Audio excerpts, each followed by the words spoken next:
Hi, this is weird. So I have my other camera connected to my TV because I wanted to see what it would do, the features, and it's like you can work out while looking at yourself in a video or whatever, and you can make video calls, which is cool, I guess. So usually the camera is like here. This is where my screen is, but it's here. So there's a like this much difference. What's that? Maybe like 50, 60 degrees, because that would be 90. Yeah, maybe like 60. There's like a 60, because 45 would be like that. Maybe, I don't know. Anyway, it doesn't matter. um, but I was like, oh, maybe I'll try this here. And now that I know how to crop the videos, I felt like appearing on the side of the screen like I used to back in the day, but minus the big Saturn back here. I wonder actually, well, I can't do it right now, but if I could just like, oh, I don't have a green screen. It's fine. I wonder if I need a green screen because they have whatchamacallits. Anyway, it's fine.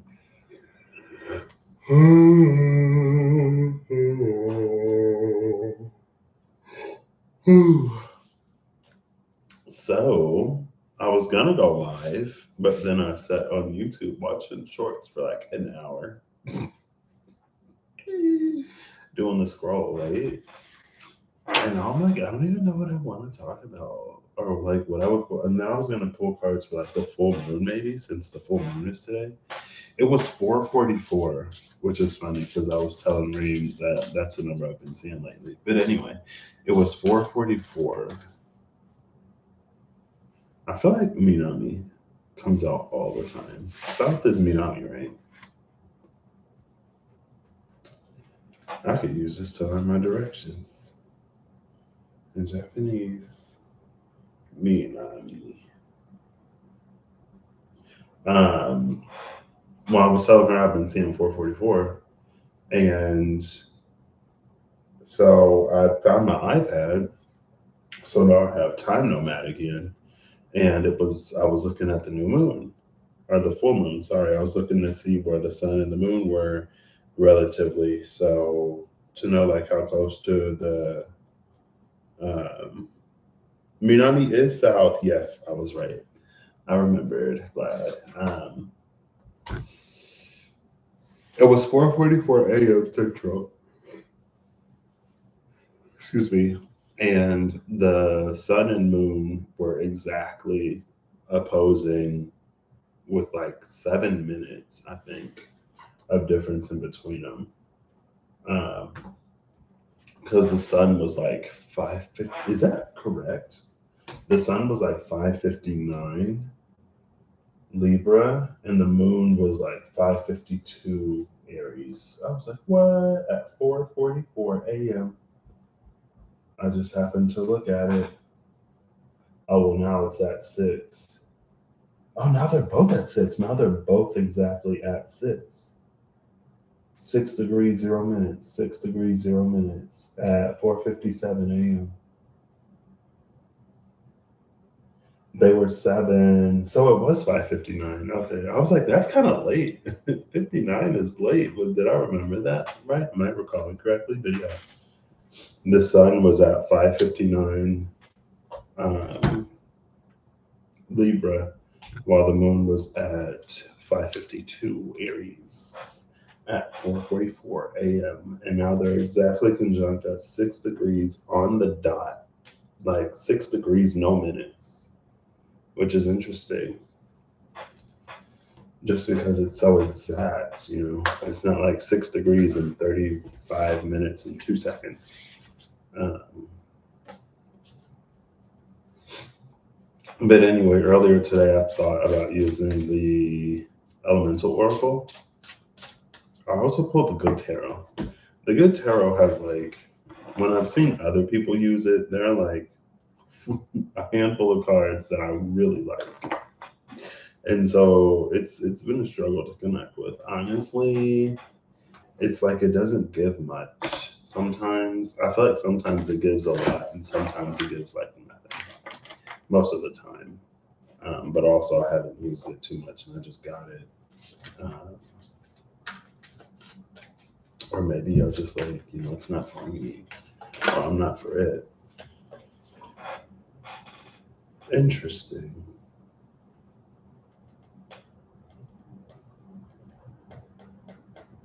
The King of Fire just came out. See, I can do this though, where I can show you the card and you can still see me. Um, this is interesting because I have Office Microsoft 365 on my laptop, and I was trying to put it on my computer, but I have like 2010 Microsoft Suite on here. So I went to the 365 app thing, and it brought up the Diceology page. And good morning, I'm doing all right. How are you? I pulled up the Diceology page, and it had the initiate, scholar, sage, and teacher of fire highlighted. Yeah, I was wearing contacts. I actually bought a new pair today, but it's too late / early for all that.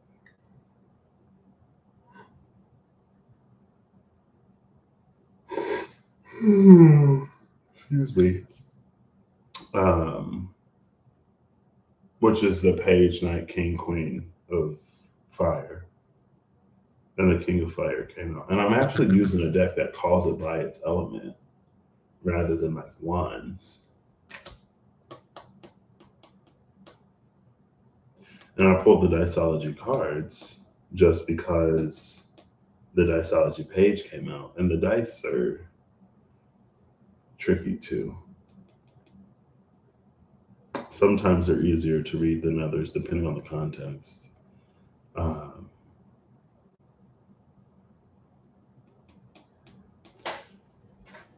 Bottom of the deck is the Six of Earth with the Chariot behind it. We've seen Chariot recently. There you go. I do love how it focuses.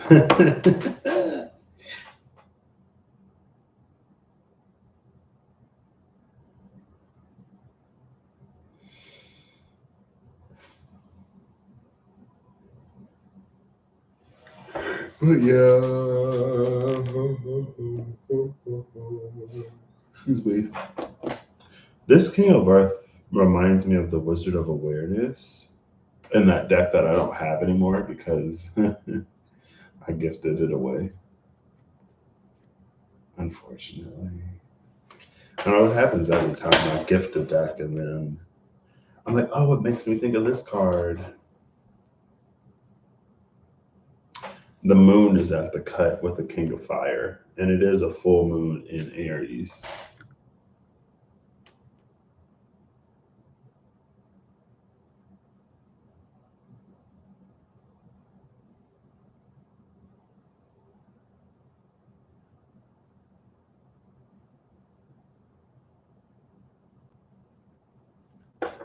Who knows? And then I was going to use the Crow Tarot because I saw 3 crows today. I was on my way back, and there was a orange construction road sign, and there was 1 crow on top, and then there were 2. There was another crow, like as we were driving, there was a crow on the side of the road, and then another crow on the side of the road.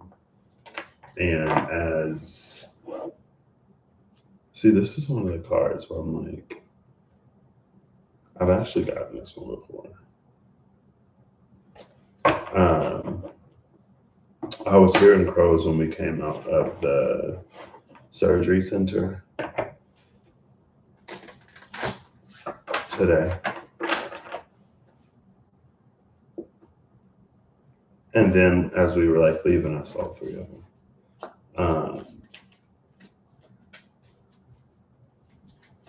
So I was like, oh, I could use that. And I was like, yeah, no. I'd rather, because some like the Crow Tarot it's one of those that like it can be a lot sometimes. And after that scroll, I was scrolling and like there were people who put so much into their craft for like a minute long maybe video. I'm like, oh my gosh! Like this one woman painted or drew, painted, arted. She arted in 85 hours. I don't know if it was 85 hours of arting or like within an 85-hour time period. A realistic portrait question mark of Margot Robbie. And that's when I was like, 85 hours condensed down to like a minute. That's wild. But then like when I looked at the likes and the engagement and stuff like that, of course at that point it's worth it. But just like the amount of work that goes into it is astounding. I could never. I mean, maybe in some world I could, but dawn before the first day of a new world, an old earth passed away, a breathtaking sight. Four of diamonds. With the king of diamonds and the king of clubs. King of clubs is the king of wands, is the king of fire, which we've seen. Um, a bell that brings the physical and intangible into harmony as it pulses out into the universe. Collision or cohesion. Where feminine and masculine meet, the conception of innocence, nesting, and preparation is the king of clubs.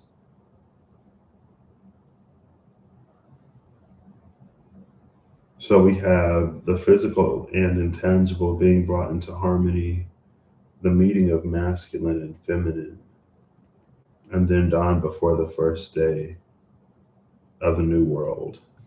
An old earth passed away.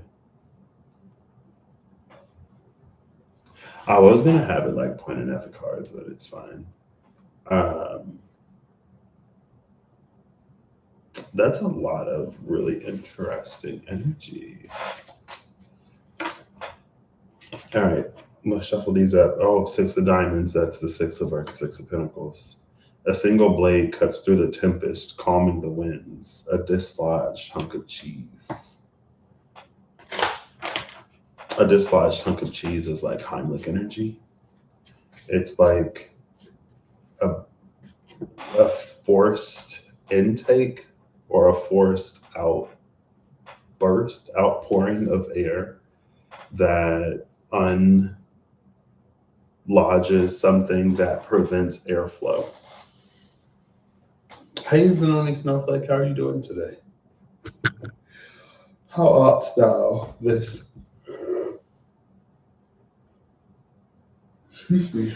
morning? Whew. All right, where am I going to start? I'm trying to be more decisive. I kind of want to read the book for the Elemental Oracle, so we'll start with this one. Because I don't know if I've done it so far. I don't know if I've done it too much. And I kind of, I saw an entry for the cave, and I was like, this is interesting. I'm doing all right. Excuse me, just a little tired. Oh, you're sitting outside. I wonder, I could probably go. I wonder if I can go outside and find it. Sometimes it'll be like in front, and I'll just be like, oh. But not today. Yeah, I was on, I guess I was on, I found my iPad. So I got on my astrology app. It is 5:07 a.m. here. I just got on because I was about to go live, and I was like, oh, is there anything interesting like going on astrologically? And it was 4:44 a.m. and the sun and the moon were 7 minutes apart. And then when I was talking about it while I was live, I went to go check, and they were exactly opposing at 6 degrees and 0 minutes. I was like, wow. No, I woke up not too long ago. I took a nap today. And then I went back to sleep. So I might take another nap. I can't decide. I don't know if this is my third day off or my fourth day off. I think this is my third day off because I go in tomorrow. Question mark. Yeah, this is my third day off. I got tomorrow off, and then I go in Saturday night. So I go back on October 1st, but I work overnight, so technically I go in on the 30th. But it's already almost October. 2023 is basically 10/12ths. Well, I guess 9/12ths complete. 3/4 of the year gone by, and I met all my friends online. Sorry.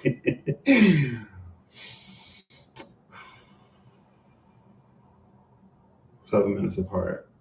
Yeah. Oh, yeah. I didn't even catch that. It was 5:59 and 5:52. 5 degrees. No. Yeah, 5 degrees 59 minutes was the sun. 5 degrees 52 minutes was the moon. I was like, wow. At 4:44 a.m. Oh, look, there's a moon here. This card just came out or flipped over. Joy is a card that I actually see in this deck pretty often, which joy and speed. I feel like there's been a whole bunch of non-Patrick energies that have been coming out lately. Like energies that read in a way that I wouldn't necessarily typically read them. And this is one of them.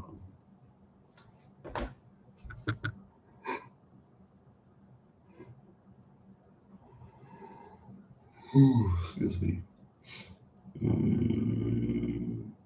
Yeah, I'm doing night shifts. In New Zealand, oh snap.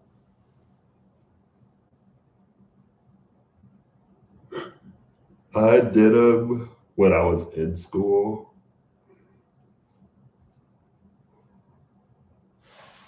Excuse me. I was doing night shifts in school when like the night shift got an extra, I don't think it was a whole quarter. It might have been an extra dime or something. And then they were like, yeah, we're gonna stop doing that. And I was like, what? Why? So I'm not in school now, but when I was in school, I worked at my dorm. I worked at the front desk at the dorm. And then I was an RA and I worked over the summers. And then I worked at a different dorm. And then I graduated. Joy and music. Well, joy and movement, music and speed. Is Timber a resident assistant? So I was like, for the dormitories, I was the live in snitch, not the live in snitch. I was the live in staff person, student staff person. So, like, enforce dormitory policies and make sure that everyone's good and help people. I had a lot of freshmen on my floor. I worked in a first year dorm. So it was like partially helping them like acclimate to campus life and conflict resolution if somebody had problems with their roommate and stuff like that. I graduated in biological engineering. Yep. In 2020. I think, is timber the word I want? Is timber a word for like speed? Timber might not be the word that I want. But how do you timber definition? Maybe I'm not spelling it right.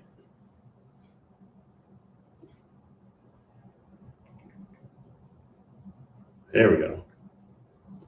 The character or quality of a musical sound or voice as distinct from its pitch and intensity. I don't know enough about music to understand what this is.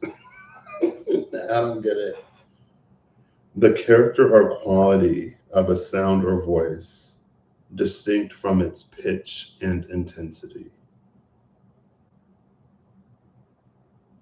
So there's like high pitch, low pitch, more or less.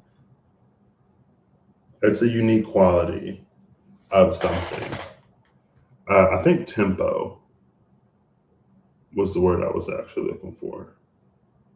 Tone color or tone quality is the perceived sound quality of a musical note, sound, or tone. Timbre distinguishes different types of sound production, such as choir voices and musical instruments, and also enables listeners to distinguish different instruments in the same category. Maybe it's that one. Oh yeah, because I guess like a French horn sounds different than a non-French horn. I don't know. I don't know nothing about music. Tempo is the speed. Yeah. So timbre is the word that was coming to my mind, but because of music and movement, tempo is the word that makes more sense. Uh, Interesting. It was roly polies yesterday. Ooh, I used to love roly polies when I was a little kid, and then I realized that they were bugs. Like I knew it when I was a little kid, but roly polies were cool bugs, you know. Now I'm like, ooh. I grew out of that at some point. Pill bugs. There's something interesting, and then growth plants is under that. I just saw a capybara video. It almost looks like a cappy. Um,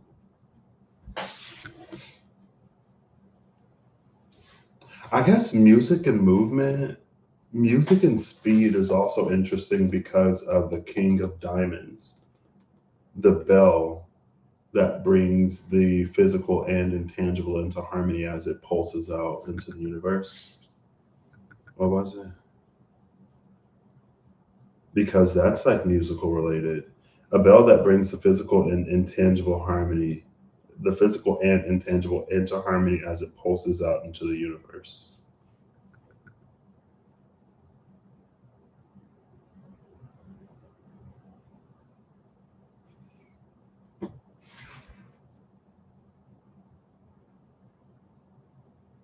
I think timber. Oh, yeah.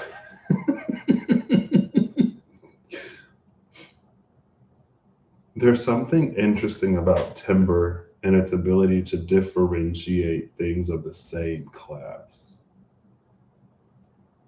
So, just like in general, very broadly, it's like if there's an experience that we're having in life, timber would be our ability to discern potential reasons why. I don't want to say the reason why, but timber would be like our ability to find how it helps us in some way. Um, or it's like if something, it's almost a CC11 spiral, where it's like if there's an experience that we're having, it's like we're able to see growth, we're able to see how we've changed, or how like it's something about it isn't the same. And it's that not sameness that's important. And then maybe this movement is that like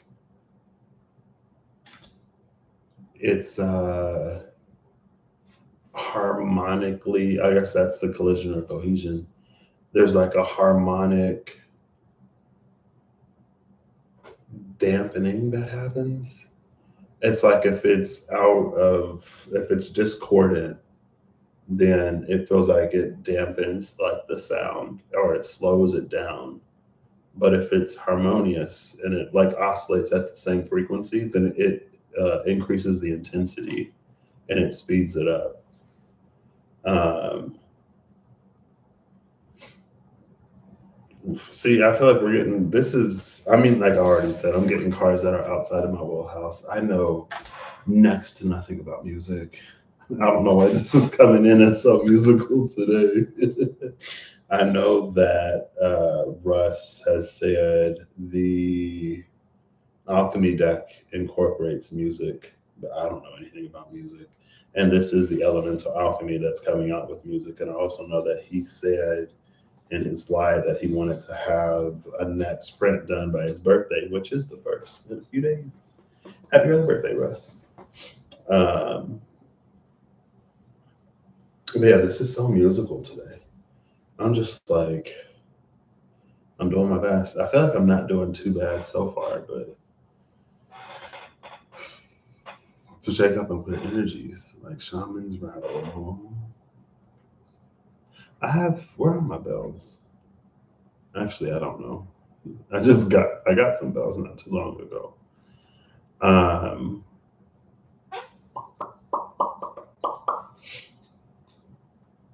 I guess there's also, well, is there a felt angel of song?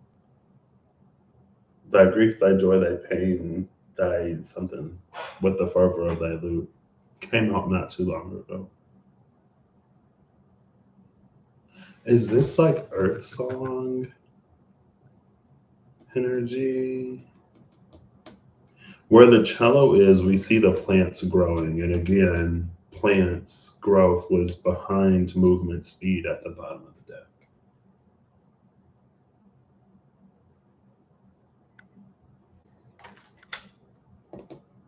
I have no idea.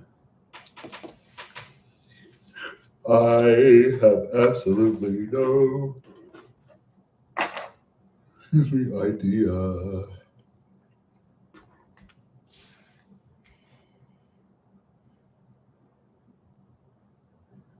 I guess this is also interesting because the moon is like subtleties in the unknown.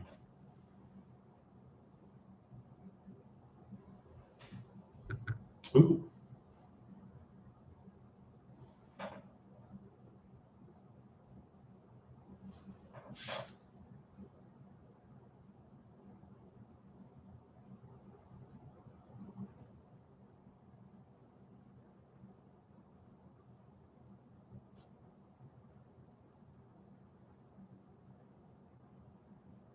I think there's also something that was magnetism. Magnetism was at the bottom of the deck.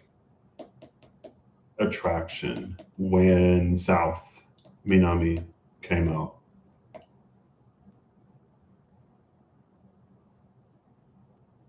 And we've seen the king of, it was like we're masculine and feminine me. It's the intangible and the physical coming into harmony. Like there's something about her. It's like this cello. That's a cello, right? It's like it's playing her heart song. Like the song is coming from her heart and it's drawing this person to her. It's like a game of Marco Polo. It's like someone who lives their whole life with a melody in their head. And then one day they hear somebody like singing it or humming it. And they're like, oh my gosh, how do you know that song? I've gone my whole life with this in my head and I don't know what it is. And they're like, I don't know. I heard it in a dream one time. But this full moon making me extra Pisces, but I do have Aries in my 12th house, so maybe that's why. Um, and then it's like a fated encounter, you know what I mean? It's like cute and romantic. Um,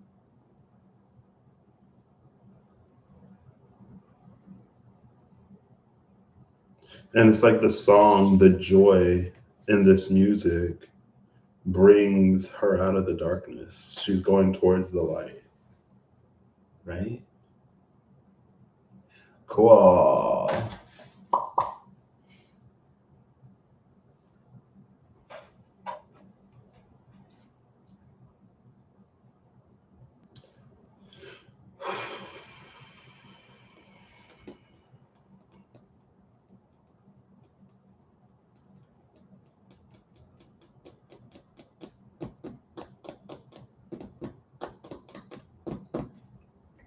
It is a time of like magnetism always. Um, so I guess in a way it is like be mindful of the things that we call to ourselves by the songs that we sing and the movements that we make, the dances that we dance, right? But maybe also there's an authenticity piece here, and it goes back to timbre. It's like maybe we're playing our song and it's like it's calling things towards us, but our own unique voice is being lost in the crowd. There is no timbre to differentiate it from anything else. But there's something about the timbre of this that, again, it differentiates it to the point where whatever is moving, like it knows exactly where to go.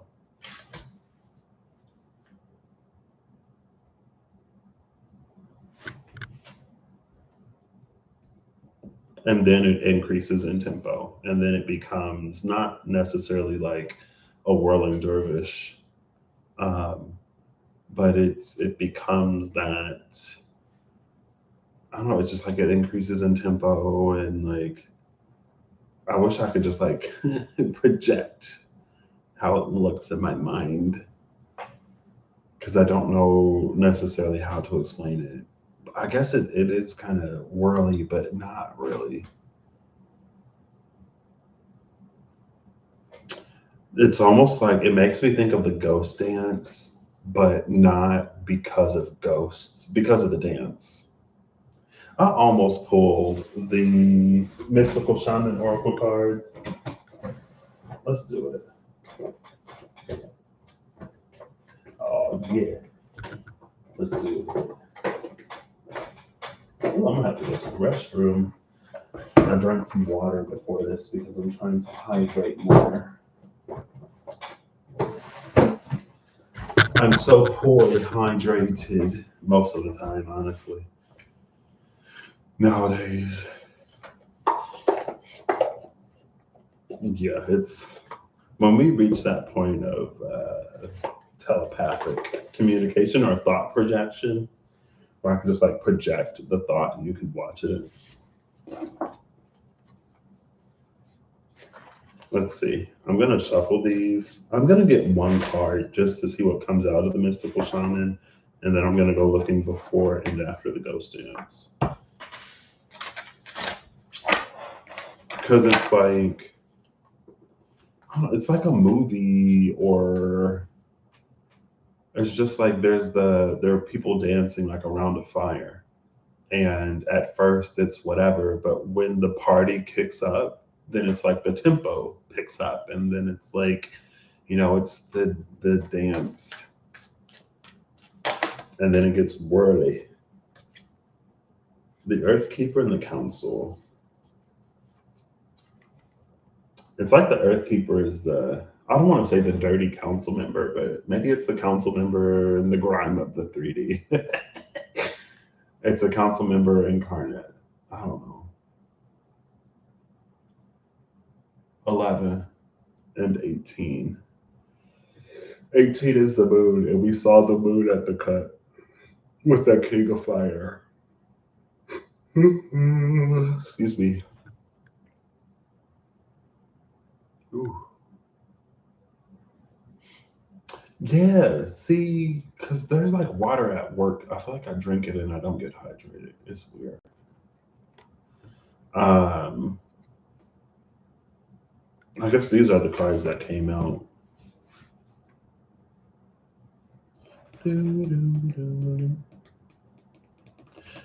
Okay, she's not dirty. She's got color. Oh look, I don't think I've ever noticed the literal like earth right there, like a globe under her wing. Now she won't focus. Because we see the wings, the feathers, and the council, and they lack color. They're white, but in the Earth Keeper they have color. There's even like hints of blue green in there and the red orange. Now you can see the earth right there. I've never noticed that before.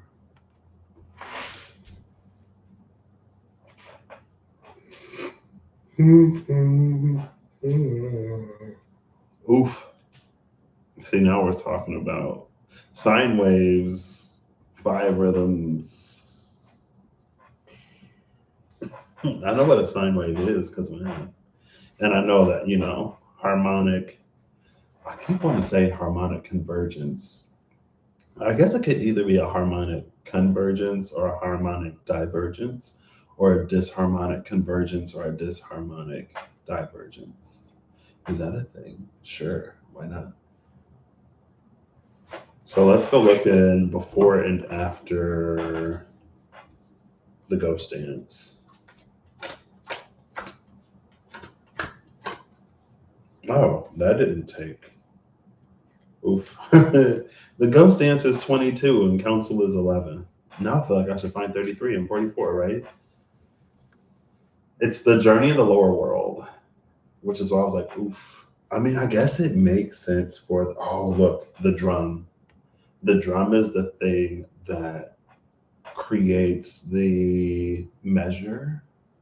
I don't know music. I don't know music. And again, I don't know music. But it's like the drum is the thing that creates the measure.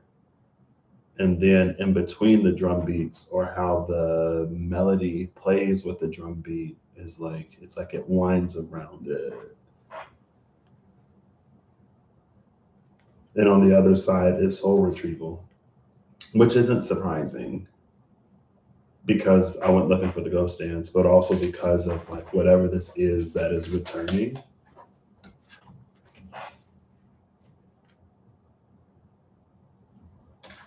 But so the Earth Keeper is the council member incarnate, right? Apparently, that's what we're going with today. The Earth Keeper is the council member incarnate, but the drum and soul retrieval helps the Earth Keeper remember the council person, whatever, the council that they were before.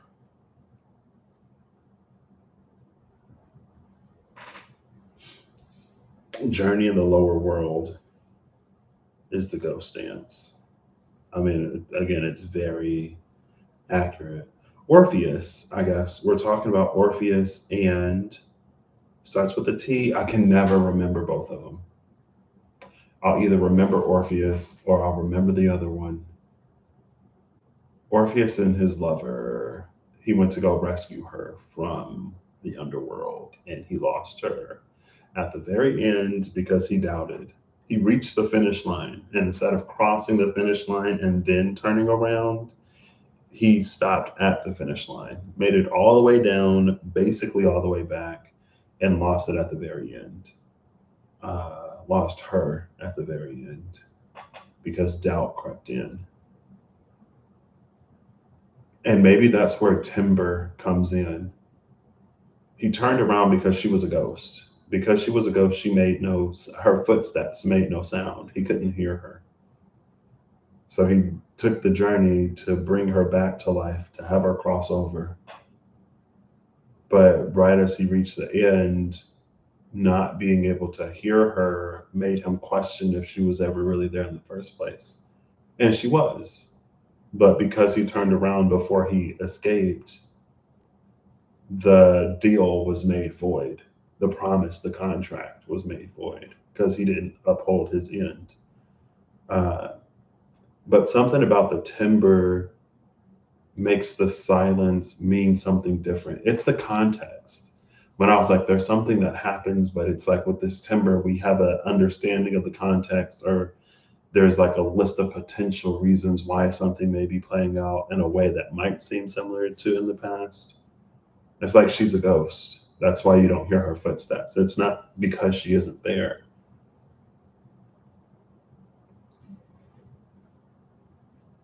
Anyway, I guess that's kind of soul retrieval. He went to retrieve not her soul, but maybe in a way, kind of. Soul retrieval is also interesting because fire in Dysology is the suit of the soul. And it was the page initiate, teacher, and scholar. of souls that was highlighted on the thing, and then the Sage of Souls, the King of Fire, came out, and then the King of Clubs was behind that King of Diamonds. So, but anyway. Oh, and then the drum and soul retrieval in some ceremony. I don't even know. This is Patrick. But in some ceremony, it's like it's the drum that calls the no longer living to this side. It's like the beat of the drum serves as their road to navigate in between those two sides of the veil. It establishes that pathway.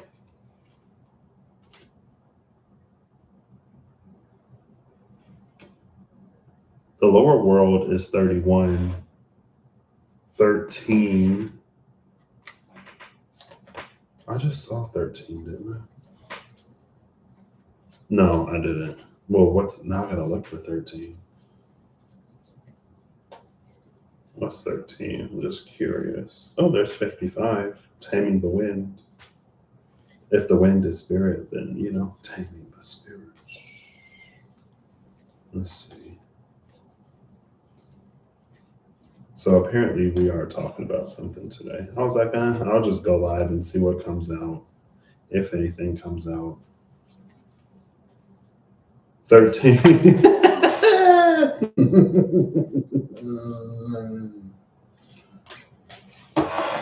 Are you ready to see what 13 is? Are you ready to see what 13 is? 13 is the crow. And I talked about the three crows. I talked about when we left the surgery center. I hadn't heard them. Like, I went on a walk around the fountain the whole time.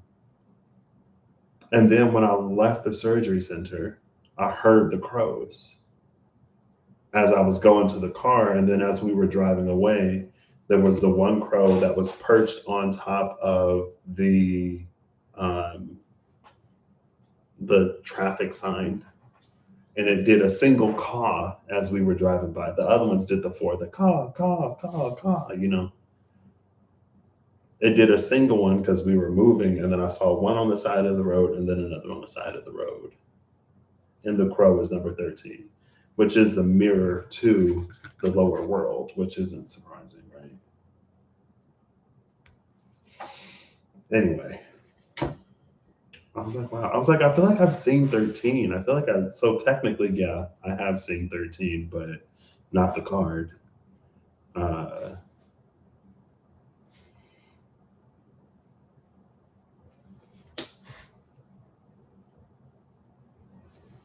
So the crow is in between number 23, the giveaway, and number 14, the curse. 13, 14, 15 is the drum.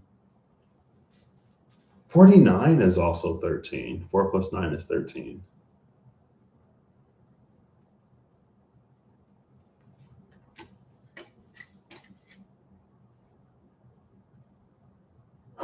Look, for some reason, this one is looking like the Earth today. Maybe it always looks like that, but it's looking like the planet Earth.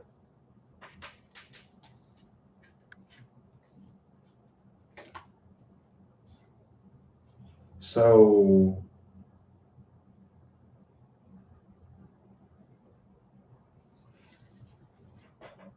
soul retrieval made it feel like it's the Earth Keeper remembering what it was to be the Earth Keeper, remembering whatever that council energy is. And the giveaway and the curse, it's almost like it was something that couldn't be spoken. But now, because of the music and the movement of the music, it can be. And that's the soul retrieval energy. That remembrance is soul retrieval energy.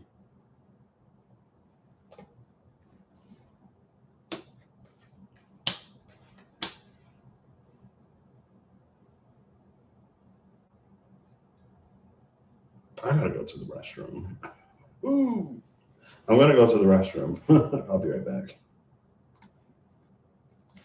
No accidents today.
So this, I love going to the restroom. All right, see you later, Zanoni Snowflake. Thanks for stopping by.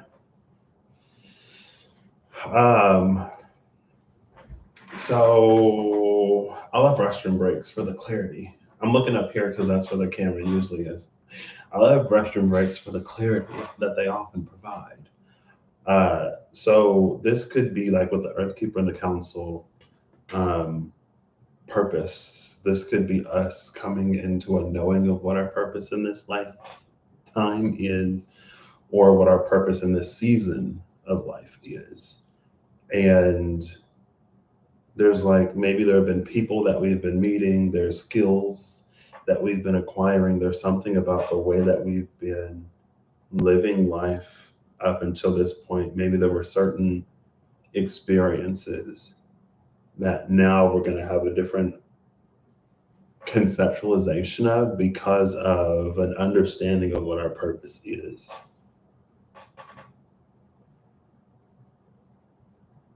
And it's almost like maybe there were a series of experiences or occurrences that we've been through in life. And the curse, because the curse is like silence, it's a curse of silence. It's like we didn't know why we were going through that and experiencing that until the time that we do. Um, and like that's the Earth Keeper remembering what it is to be a part of the council or remembering the council. It's just an understanding. It could be, can be, doesn't have to be. An understanding of, again, what we're doing in this season, in the coming season, or maybe for a lifetime. Or maybe we're seeing something, recognizing something that will be in some way, shape, form for a lifetime.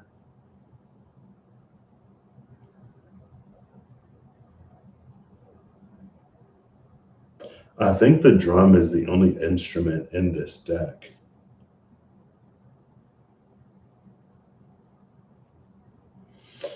Let's see if the good tarot has any instruments that it wants to bring forward.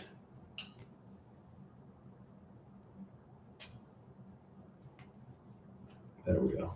Push all of these up. Ooh. Interesting. And maybe timber will be your unique approach or your unique take because you are a unique individual, if you believe so.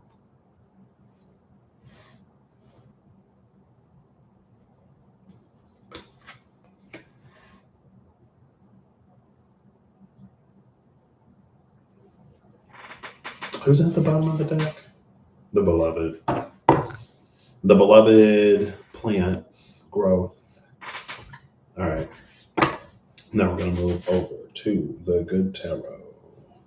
We got the Nine of Water, the Messenger of Water, the Messenger of Water. There's that seahorse again. Go tell them that their wishes are coming true. You might have a dream or a feeling. You may intuit something before it happens, before it begins to more blatantly and obviously manifest. All right, good tarot. Ooh, the Ten of Water. I was gonna say the 9 plus the 1 in the pages, the Ten of Water. Happy Buddha's come out. Love a Happy Buddha. Happy Buddha fell out right on on the curse and below the crow, but it's touching the curse. Oh, it touched the corner of the crow.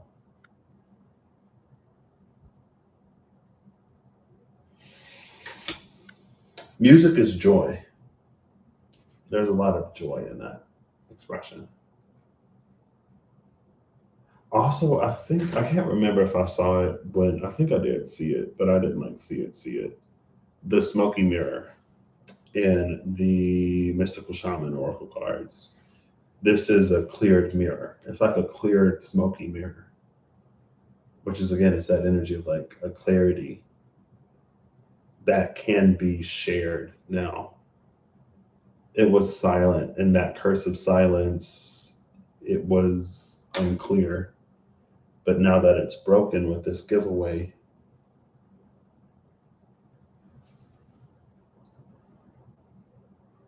there's an understanding that can come in. Bottom of the deck is the Two of Air.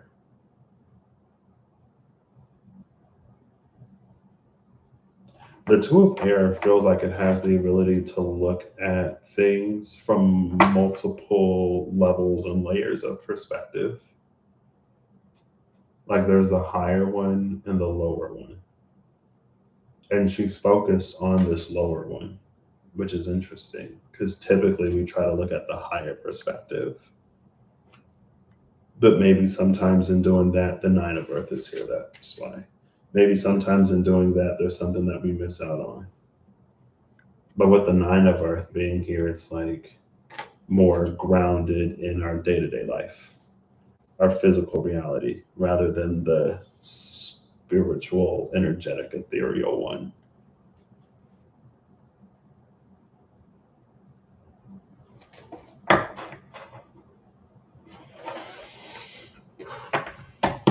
It's also interesting that I'm assuming these are some kind of lily, that they haven't blossomed yet, but the buds are like strong. Like they're not open. Ooh. They turned face down, but it's still upright. See that they're not open, they're still closed.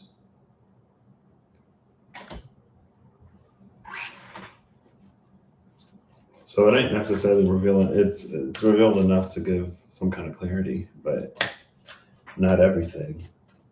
Seven of Earth. Let's get one more. Ooh. Ooh, there we go.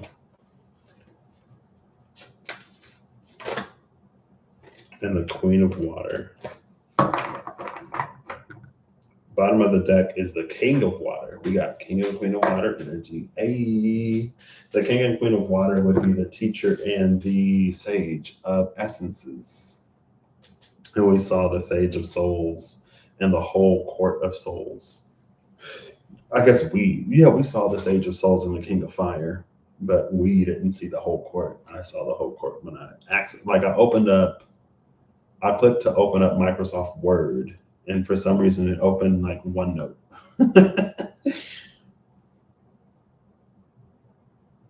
Because there's some stuff that I need to not procrastinate on in my life because that was my old habit and pattern.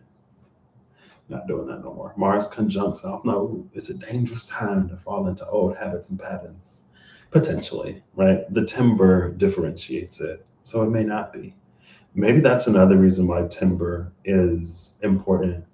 There have been a few phases in my healing journey that I've made a choice or decision for a different reason than in the past, but the outcome looked similar.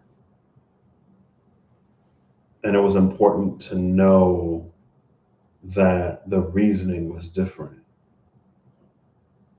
Because if I look at outcomes and circumstances, I may think that I may have thought that I wasn't as far as I was along my path and journey, right? And I remember even at the top of the year, I was like unemployed. I was sitting in my room, like watching anime and playing video games. And I was like, I've been here in life before. I've been here in life, unemployed and playing video games and watching anime and not doing anything to get out there and like change my situation. But the difference was that I had severance pay and other stuff at the beginning of the year. So the if I would have looked at myself, it could have looked similar, but the situation was completely different.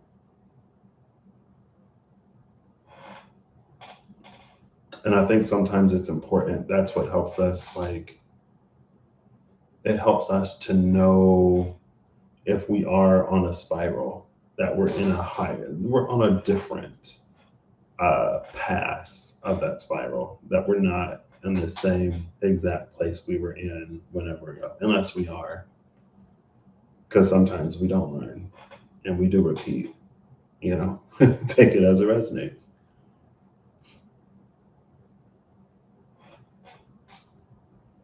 But yeah, that's the timber. Again, it helps us differentiate. Hi, Shonda. Shonda Reed, how are you doing? Happy full moon. Is it in Taurus? In Vedic? Or Pisces? No, it'd be Pisces in Vedic. What do I have in Pisces and Vedic? Oh, the same thing. It's literally the same. It's literally the same.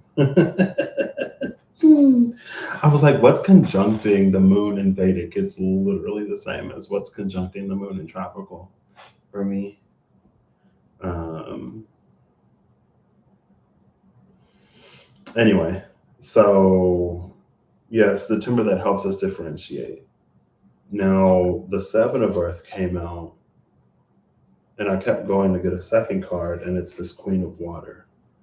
The Seven of Earth is looking at the Queen of Water. The Queen of Water has her eyes closed.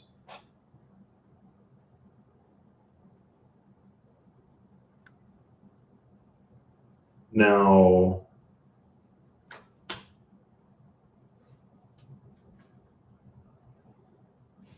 so the difference between the soul and the essence is like the soul is basically, it's like what it is. The essence is how it portrays itself or how it plays out. So, like, the soul is the truth of who we are, but maybe like a, excuse me, it's like a non aspected truth of who we are. Or it's like it's the complete library of our skills, talents, gifts, abilities, personality, strengths, weaknesses, and then the essence is who we are in like a particular situation. So like which of the complete library we bring to the table here or there, or what we have access to, a knowledge or remembrance of. It's like, let's say that you love playing the mandolin and you don't know that because you've never played a mandolin. Like mandolin player would be in the soul, but it wouldn't manifest in the essence until you like play the mandolin one day and you discover that you love it.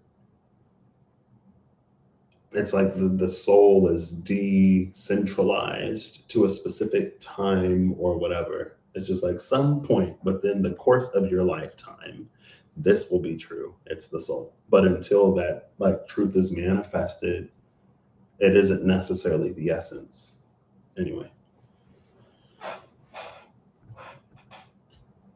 so the sage of essences, these like I made these, I gave them some thought.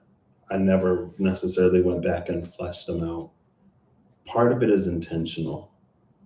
Part of it is just like when I made it, I didn't have time because I was in school and I was trying to graduate. And I was like, I need to focus on class right now. I'll do this later. And then after I graduated, later never came.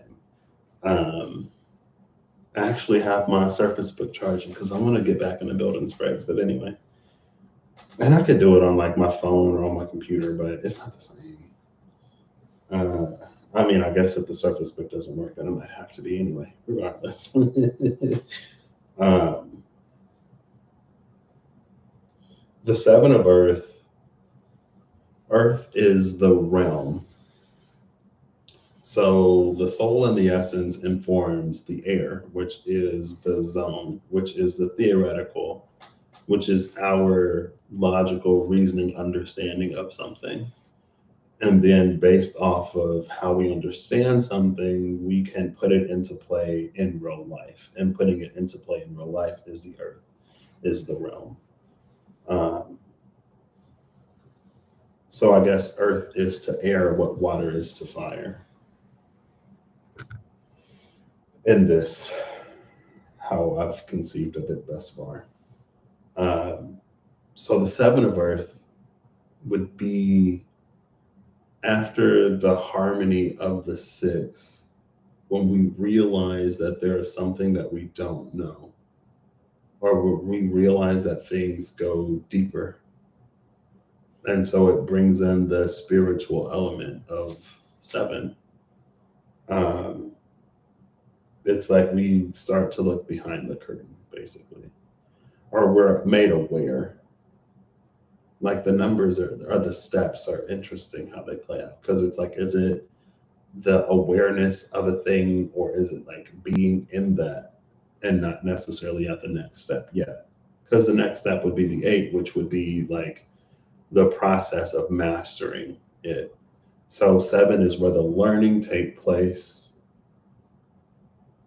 Eight is where the doing takes place. And then at nine, there's the mastery that we attain.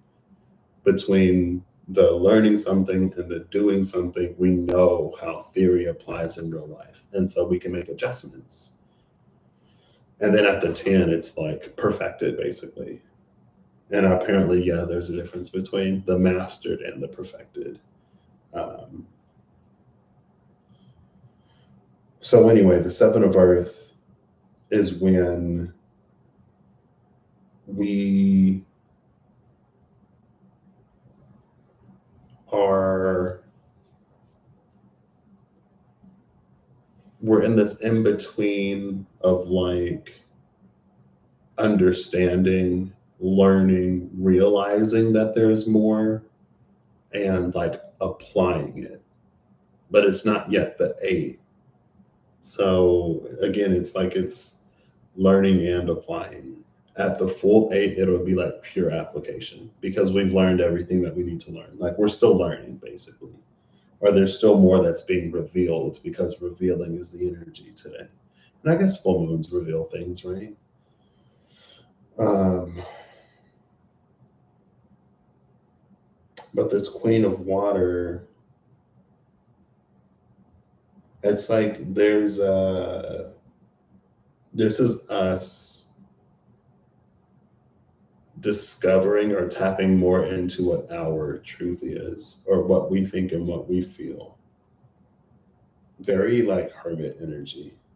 Like we've gone within and we're applying that information. So maybe you're like reading less into what rituals to do on a full moon or what this to do then, what that to do when. and more just like going with your own internal, like how you feel nudged, guided, led, what you're drawn to at particular times, and you just do that. And it's not to say that anything's wrong with, all the other stuff, but it's like it's time for a more personal approach, or you're taking a more personal approach, a more personalized approach, a more personalized to you, from within you, communicated by the divine to you approach. And so again, it's like it goes from the 6 to the 8 to eventually the 10. At the 6, that's when it's like, I found this source and it's really good at giving me things to do at different points in the year to maximize my manifestation capabilities, or but it's like it uses another's framework. So it works at the 6. Like the 5 is the introduction of another's framework because it moves us from the 4, our current understanding, to a deeper working understanding at the 6. That's a lot more informed. It's a lot more harmonious. We feel like we're a lot more in charge. And so the 6 can feel like a 10 at times, or at least a 9. Like at the 6, we can feel that we've mastered something because it works so well, especially compared to the foundational understanding that we had at the 4 when we thought we had the whole picture. But again, at the 7, we realize that it goes even deeper. Right. So it's like the all is mind. This is an example, right? I'm not saying that this is the truth of the 7 hermetic principles or whatever, but it's like when we take the all is mind, so we bring the mind into manifesting the material, that's like a 6. Because at the 7, you realize that it goes beyond the mind. There is something that informs the mind. There is a place where thought itself is born. That again, it predates, or it's the predecessor of the mind, it's the predecessor of the mental. You realize that at the 7, because you do. At the 8, you work towards working understanding.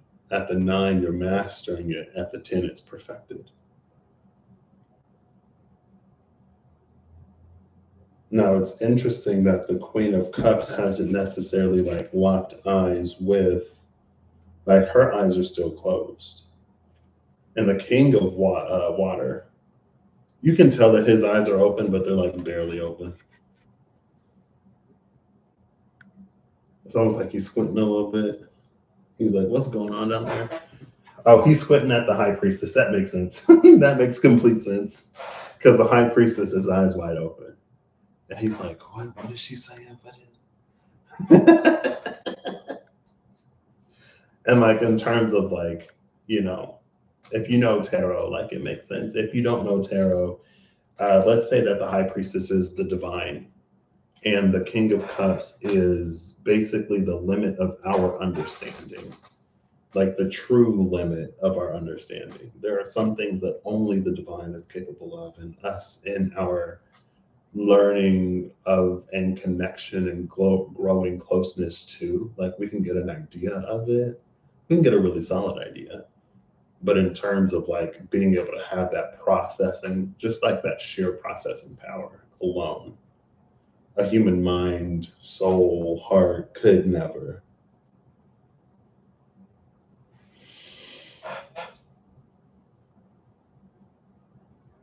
Well,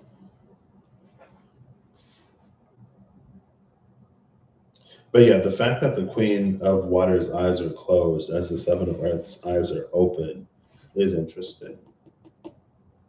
The Messenger of Water is behind this High Priestess, and then the 8 of Water is behind that.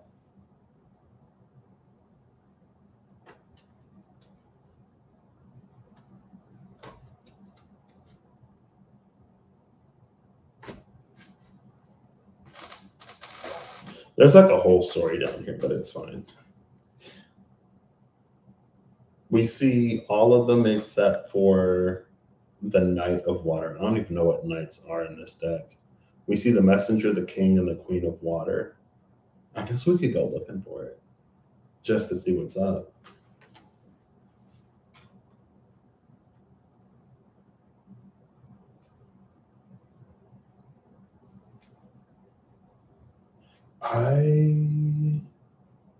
Maybe this is in the revealing of the lifting of the curse of silence, because the messenger of water, her eyes are even more open than the king's. So maybe we're like going beyond what was previously possible in terms of evolution. Evolution is different than growth or development. Let's say that growth and development gets us to the 6 that we think is the 10. Evolution has us realize that there is more than what we thought there was before. It's like our very capacity increases. Good morning, Eve. How are you doing today? Happy Friday. Oh, now I'm blurry. It's fine. Kirsty. Hey, Kirsty. Happy Friday. It's like growth and development is us reaching capacity. Evolution is an increasing of capacity. And that's why it feels like the high priestess, and maybe it's because of the king of water, queen of water. When we are this close to our capacity, we're capable of understanding more that we weren't before. So then that would make sense. So we grow and develop until we evolve. It's like Pokemon. Your Pokemon evolves at level 24. So you got to raise it to level 24 and then it can evolve. And you can stop the evolution. You can have a level 100 Pichu that never evolves into, okay, maybe that's not a good one because I don't think Pichu evolves at a level. You can have a level 100 Bulbasaur that never evolves into a Venusaur that never hits that Ivysaur space. And then at level 100, that's capacity. So if you have a level 100 Bulbasaur, it's never going to be a Venusaur. But anyway, it's fine. Oh no, you're fine. You're fine. I mean, I went live at like 4 something in the morning my time. So it was like 4:50. 4:57 was the time that I looked and saw that the opposition was exact 6 minutes or 6 degrees 0 minutes. 4:44 is when I was looking at Time Nomad and saw that it was 7 minutes apart. The full moon Aries. Anyway, I've been live since early in the morning, so it's fine. This is an interesting reading though. It started off as like very non-Patrick. We started with music of all things. And I had to Google it because I don't know what timbre is. But the Ghost Dance came out. Well, I mean, it didn't come out. I went looking before and after the Ghost Dance. The energy of the Ghost Dance came out. Yeah, I saw that. At 24 hours, like, why not just ban them? Okay. Just kidding.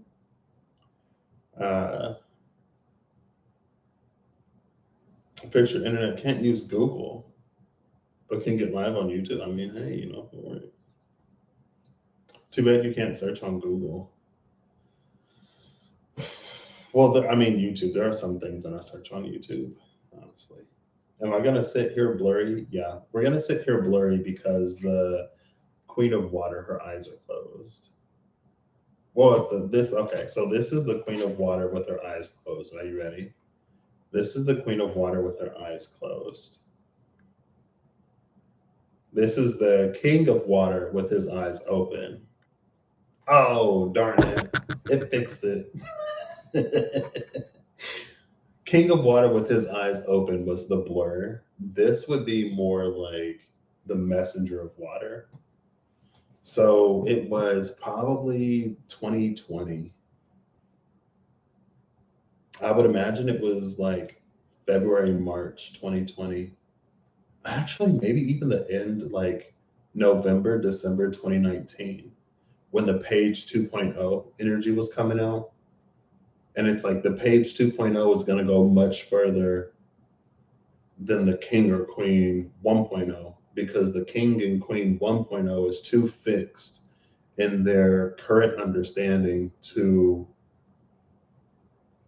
be open to an expanded truth. And it's the page that goes at it again that learn. Basically, the king and queen 1.0 would be the 6. The page 2.0 is the 7. The knight 2.0 is the 8. The queen 2.0 is the 9. The king 2.0 is the 10. In terms of like mastering something, not in terms of masculine, feminine positioning. So this is the page whose eyes are even more open. And you know, some people don't like feeling like a novice. So rather than feeling like a novice, they'll continue to stick true and hold fast to their current understanding, even if they know it's wrong. They just don't want to like feel like they don't know something. So they'd rather just, you know, believe in a lie. Not a lie, but they'd rather hinder their own progress for a sake of comfort, which is completely human and completely fair. And it ain't for us to necessarily master everything. That's why there's so many of us. If only we could learn to work together and depend and rely upon one another, then we wouldn't have to be these perfect rocks and islands. Anyway.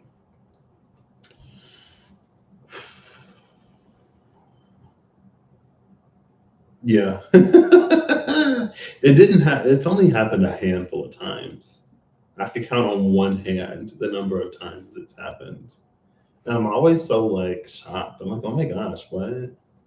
I'm getting trolls and my channel is like this small. You ain't got to be famous to get trolls nowadays. This is the state of trolling. This is sad.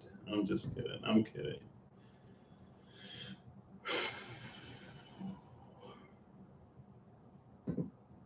Virgo skills.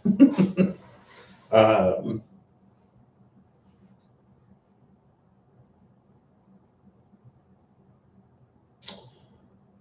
so yeah, we got the, well, that's this. And the 10 of water did come. Oh, that's the mastery of water. This is the 10 of water. The mastery of water, the mastery of essences came out first. And maybe that's what triggers the 7. It's because we have gotten so good at authenticity.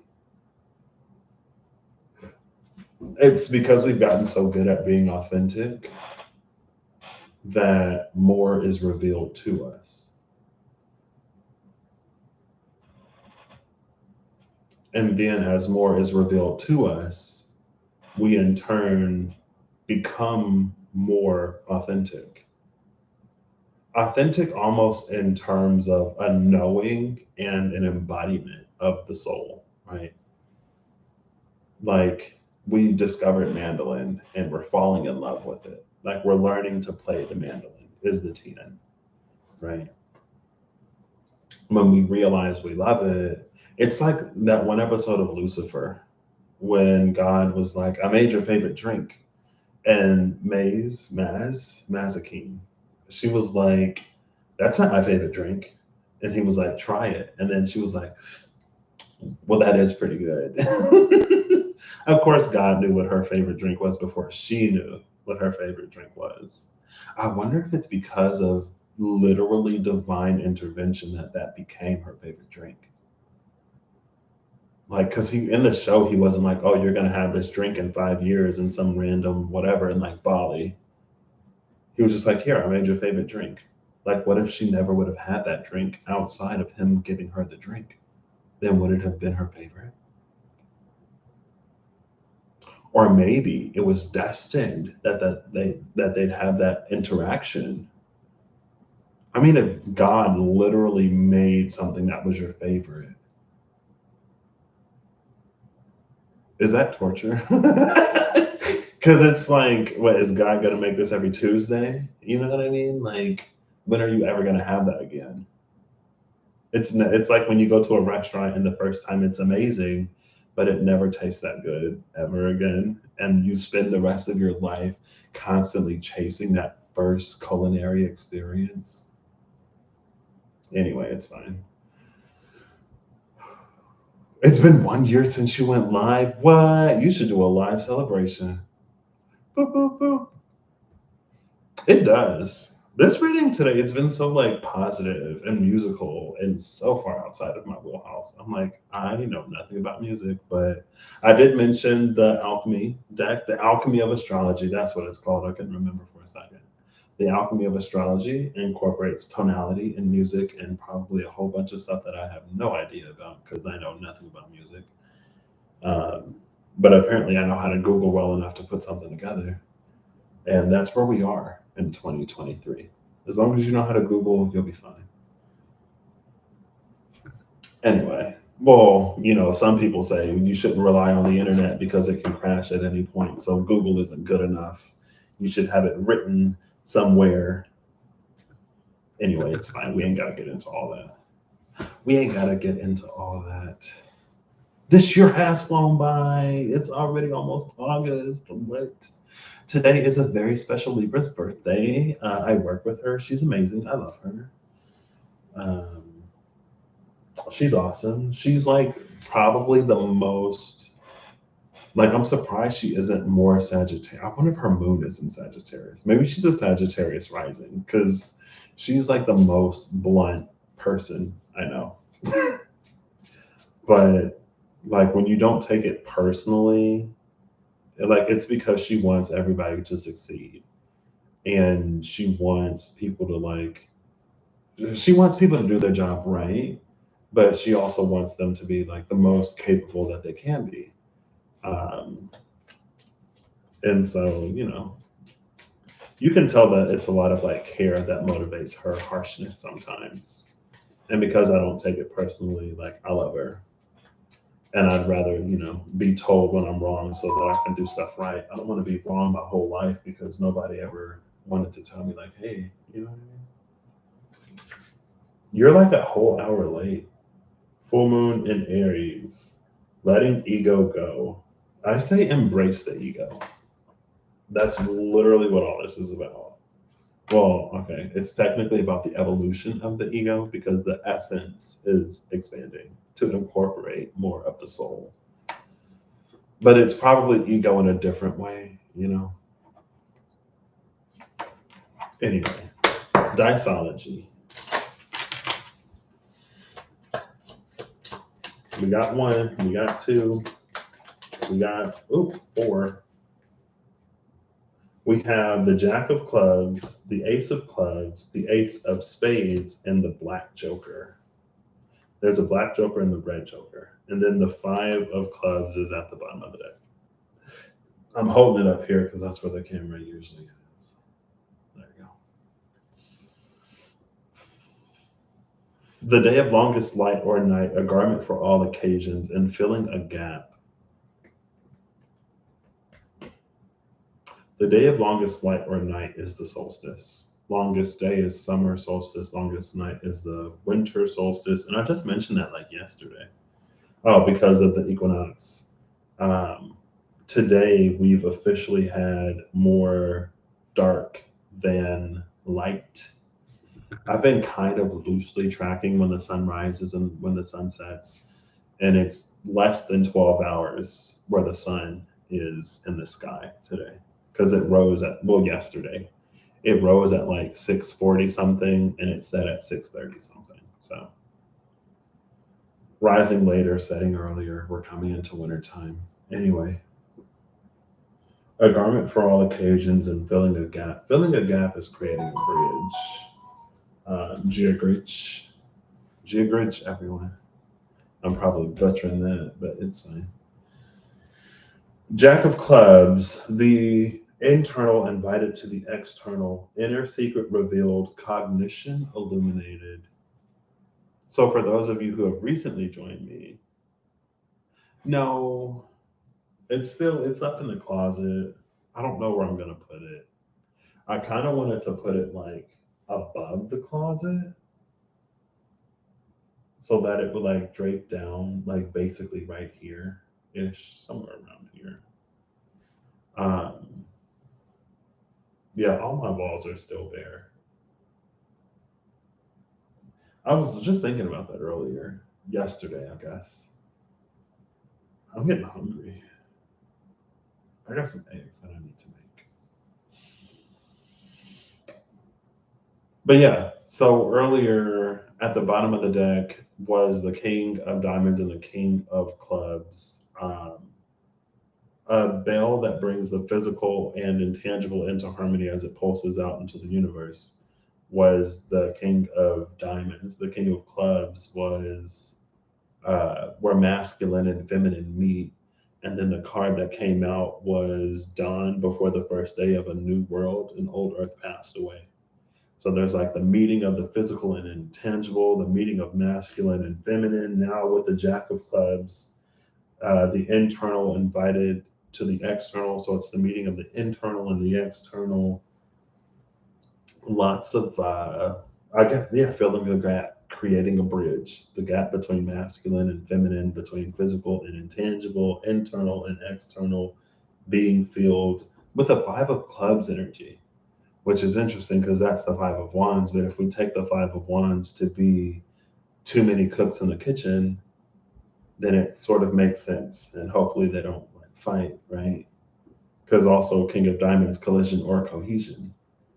And earlier there was the concept of harmonic convergence, harmonic divergence, disharmonic or discordant convergence, and discordant disharmonic divergence. And all of the music mumbo jumbo that might make sense to somebody. Like it made sense ultimately, but still, anyway. Uh, oh, and then the chariot was at the bottom. Where was the chariot? It was at the bottom of the deck when I was shuffling earlier. Anyway, the Ace of Clubs is a strong will and an open heart, all things taken into account. This is interesting. Now we have all things taken into account. All things probably being the internal and external, the feminine and masculine, the physical and the intangible. That's also that two of air energy, where it was able to hold multiple viewpoints and vantage points. Um, but the lower one, eye level, was really important rather than like this super high viewpoint. Um, but also, we have timber, the concept of timber, which differentiates and makes unique and helps us to name one from another. And then we have the Ace of Spades, tapping into the seed of all creation, understanding what predates all, things that must remain in the dark. This is 77. 77 is our Sage of Souls, I'm pretty sure. The King of Fire came out, the Sage of Souls came out. I accidentally opened OneNote and it brought up the Page Initiate, Teacher, and Scholar of Souls. And I was like, okay. Oh, come on, load you. I need to get back in here. Yeah, that's our Sage of Souls. Our Sage of Souls is here. Um, Now, the Court of Souls is the most interesting. Well, they're all interesting in their own right and regard, but it's interesting because the soul is. It's like it is what it is in its totality. The essence is more understandable, like how we progress through the essence, how we embody more and more of our authenticity, number one, but more and more of our truth, number two, as we live life and discover the things that we don't know until we happen upon them. This is really powerful. Prophetic dreams, inspired action, tapping into the other side is a Black Joker. That has, what is this? Who are you? Pisces. And then we also have Jupiter. We have Jupiter and the Jack of Clubs opening it, and Pisces and the Black Joker closing it. Interesting. So all of these together, the internal invited to the external, inner secret revealed. Oh, and then we also had the curse of silence being broken with the curse and the giveaway. Uh, or the curse of silence being lifted so that something can be communicated. And in that communication is the increased depth of understanding, which again makes sense why we have the king and queen of essences here. But anyway, the internal invited to the external, inner secret revealed, cognition illuminated, a strong will and an open heart, all things taken into account, tapping into the seed of all creation, understanding what predates all, things that must remain in the dark, and prophetic dreams, inspired action, tapping into the other side. So we've considered and brought to the table the internal, external, feminine, masculine, physical, and intangible. And then we are understanding the things that, oh, I talked about that, right? How the 6 is the all is mind. But at the 7, we realize that there's something that comes before the mind. There's something that predates and predecesses before a thought is even born, or the place where thoughts are born.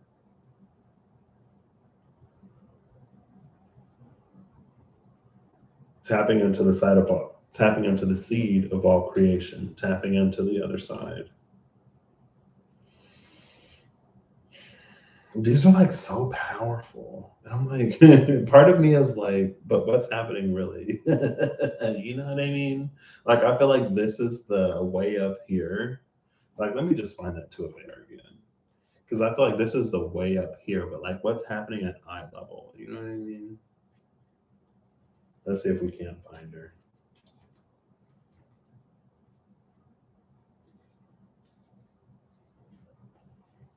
Here she is. In between the 8 of earth.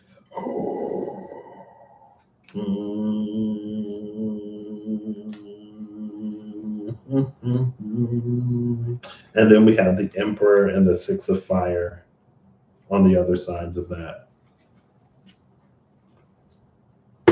So here is our 2 of air, right? And it's like she's able to see things from multiple vantage points, viewpoints, but she's focusing on the one at eye level, which is interesting because usually we try to take the highest possible perspective, but what we gain in elevation, we lose in depth, right? From a bird's eye view, it's flat. But from the parade, we can see how like tall the skyscrapers are. Like there's a more accurate sense of scale, a more accurate sense of relative scale, relative to us, rather than the bird's eye view, which is like relative to everything. Right. But we know that, cars are bigger than ants. So, anyway, it was interesting that she was focused on the one at eye level. So I'm like, okay, like this is great up here, but what does this mean down here? The 2 of Swords, a hermit energy came out earlier. Why did the hermit energy come out? Not just because the hermit in the tarot apocalypses has a drum and the drum came out in the mystical shaman oracle cards, and I actually thought about using the tarot apocalypses. Not just because of that. The hermit came out because of music and the hermit came out because of the Queen of Water and the 7 of Earth. The hermit came out, the energy of the hermit came out because that was us following our own internal rather than relying so heavily on the external of like general, like, here's what you should do as your new moon ritual, as your full moon ritual, do this for that. Which again, it's great to get you to the 6, but at some point we trade the light of the Hierophant for our own. That's where the energy of the hermit came out. And the hermit was before the Two of Swords. The Hermit has a locked door. I guess it doesn't matter if the door is locked because there are keys, but the Hermit is before the Two of Swords. So that's why I was like, oh, interesting. But even more interesting than the Hermit and this Two of Swords, or the Two of Air, is the Eight of Earth, because the Eight of Earth has our cello. I picked up this deck to see, like, let's see what instrument comes out. Literally at the very end, there it is. And for those of you who have recently joined me, this is especially impressive because the very first card that came out in the Elemental Oracle card is music. And in music, we have a cello whose music promotes growth in the earth around it. And then at the bottom of the Elemental Oracle is growth plants. So that's why I was like, oh, snap. We get the Hermit, whose energy we saw, but also more importantly, we get that cello. Look at it. Boom, boom, boom, boom, boom, boom, boom. Thank you. I almost went like to think and consider that. I almost didn't go live because I was like, what would I even talk about? Like I sat here for a good 40 minutes just like scrolling through YouTube shorts. And then I was like, yeah, like, and then like the astrology around, to me, the astrology around this full moon Aries didn't seem that interesting. Like, nothing is super closely aspecting the sun and moon. From first glance, I was just like, oh. I mean, the most interesting thing was that they were 7 minutes apart at 4:44 a.m. Central when I just happened to open Time Nomad before I went live to see if I would talk more astrology, but I was like, yeah, no, it's fine.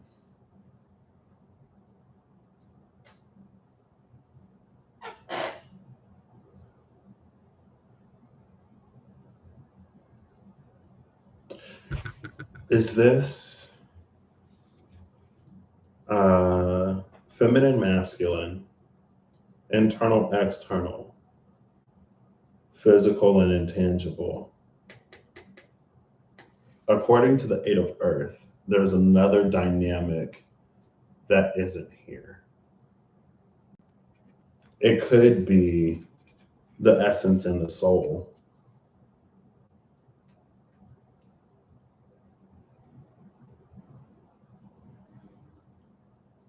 Yeah. Oh, it's been over an hour and a half.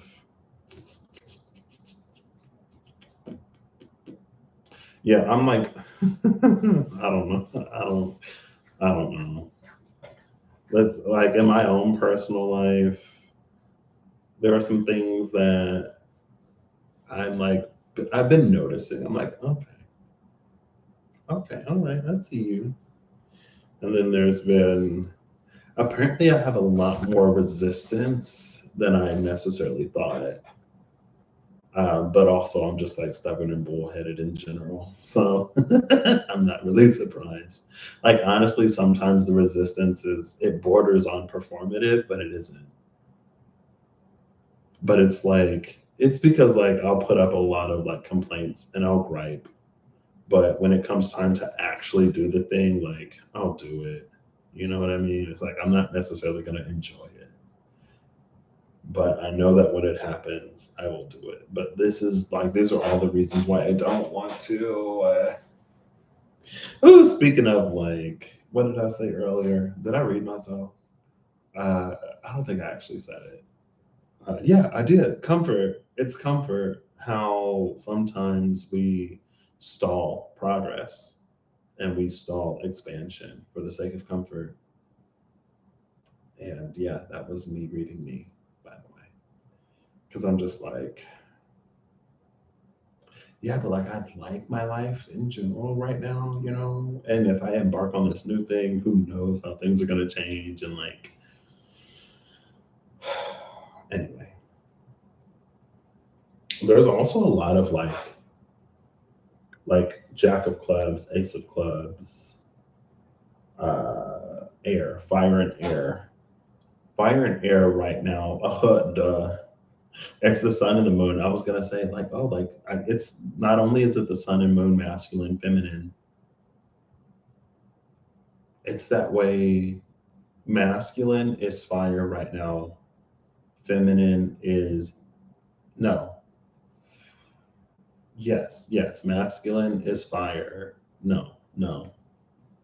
Mars is air. The sun is air. Masculine is air right now. Feminine is fire. The sun and Mars are both in Libra, which is an air sign. The moon is in Aries, fire. Venus is in Leo, fire.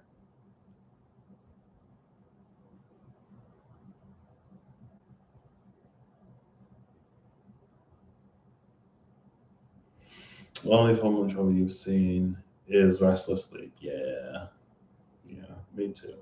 It gets especially bad during eclipses. Like in eclipses, for some reason, especially like lunar eclipses, and I think more so lunar eclipses that happen before solar eclipses. Um, I'll literally wake up like every 2 or 3 hours on the dot, like 3 hours. And then when the solar eclipse happens, I'll start to like sleep through the night. But anyway,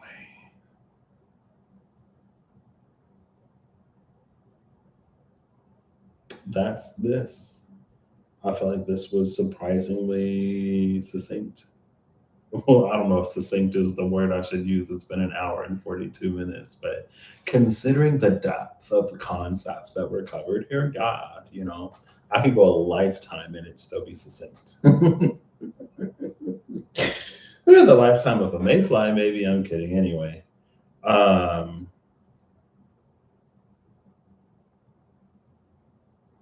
yeah, it ended up more or less working out. Yeah, it did. Even with all of the musical mumbo jumbo. So the keywords today are timber and tempo,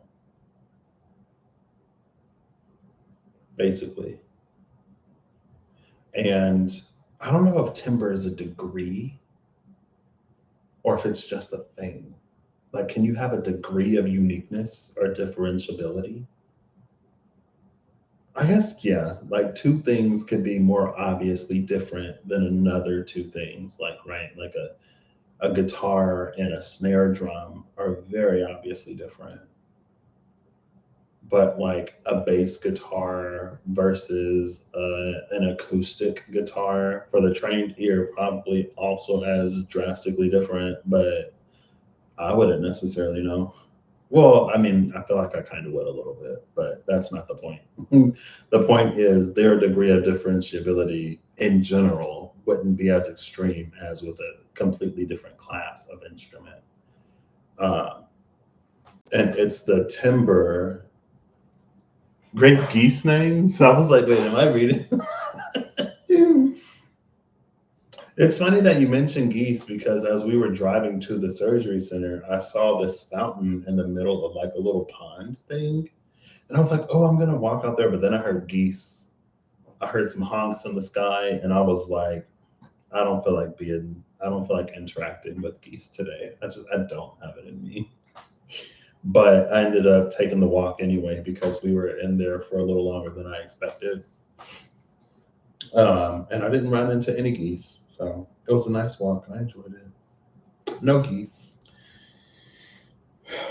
And then the crows started making noise. And I was like, okay, that's interesting.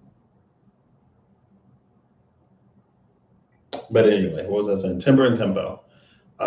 It's like the more timber there is, the faster the tempo. And then once the tempo reaches a certain threshold, that's when the party starts. And the curse of silence is lifted, and the high priestess starts talking about stuff that'll get you going from this to what? Because you thought you knew when you were doing this, but when the high priestess comes and blows your mind, it's like, oh, now my eyes are like really open. Like, what? The high priestess is like, yeah. And you're like, no. The high priestess is like, yep. And you're like, yeah. And she's like, yeah. And you're like, wow. Anyway, let's get some final cards. I wonder if my mother is up. See, that's what, like, when I went to go look up timber, I spelled it BER and it said wood. And I was like, yeah, no, we need the BRE. We need the BRE because this is not what we're talking about. But on the lowest of keys, like, these could be mahogany cellos, like the timber, maybe the timber, TIMBER of the instrument helps to increase its timbre, TIMBRE of the instrument. You know what I mean? It's like you could tell that this one's like oak and that one's like mahogany and the other one's a cedar because of how the different types of wood like acoustically vibrate as you pass a sound through it or as a sound is produced from it. You know what I mean? I love that, Eve. Like, it's about knowing what you're made. When you know what you're made of, then you know what makes you shine. Sure. We'll go with that.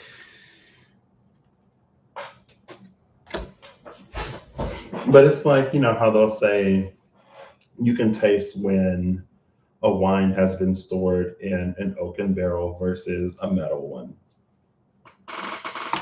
The timber does make a difference. It makes a difference.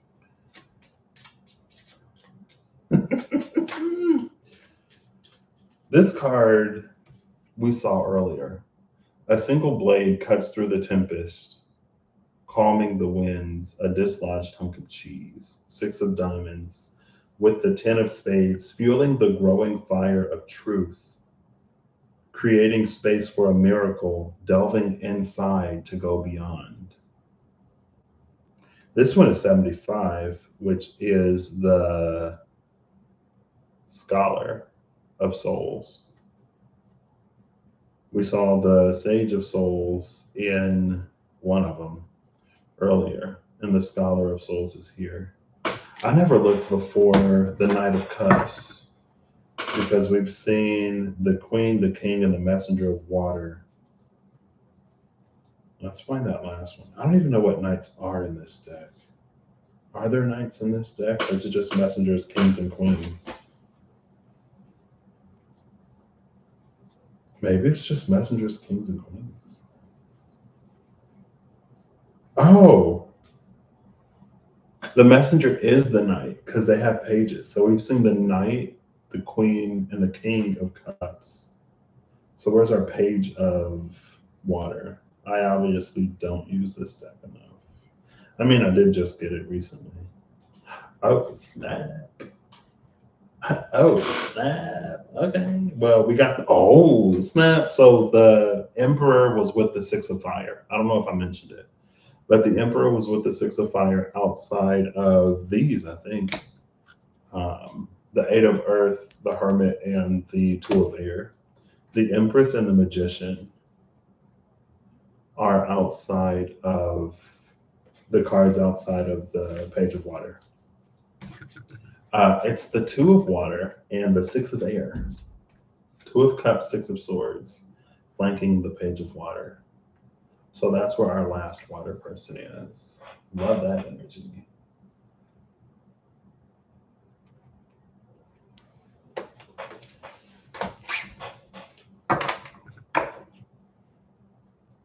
Okay, now let's put these back.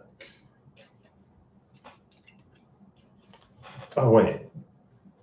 Yeah, a single blade cuts through the tempest, calming the winds, a dislodged hunk of cheese. Fueling the growing fire of truth, creating space for a miracle, delving inside to go beyond. This is the Page, Knight, and Queen of Swords and King when I used the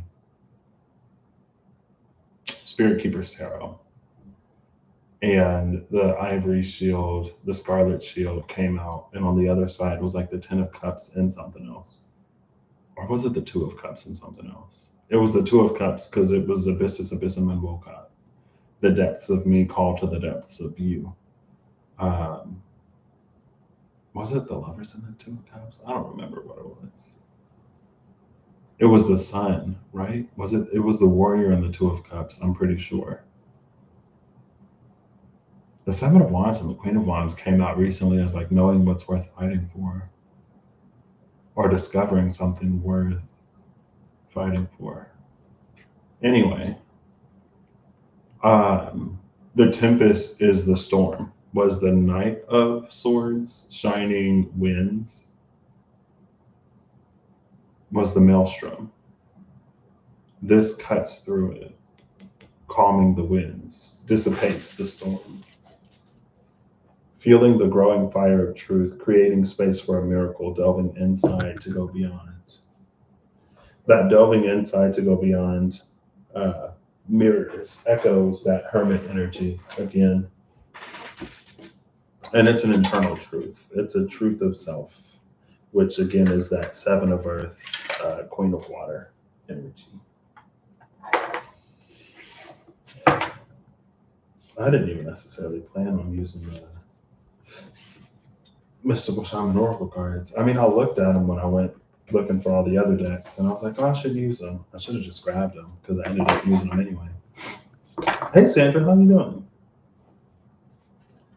Let me make sure I didn't put another deck in there. Good morning.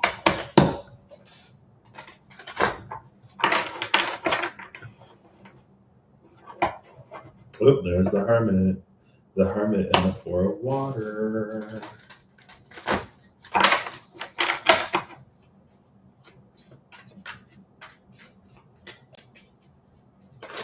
Ooh.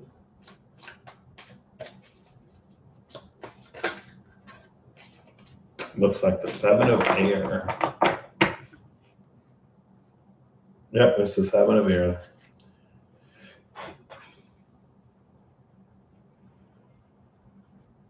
The Seven of Air today is reading as interesting. Speaking of geese, Kirsty, I blame you for this. I'm just kidding.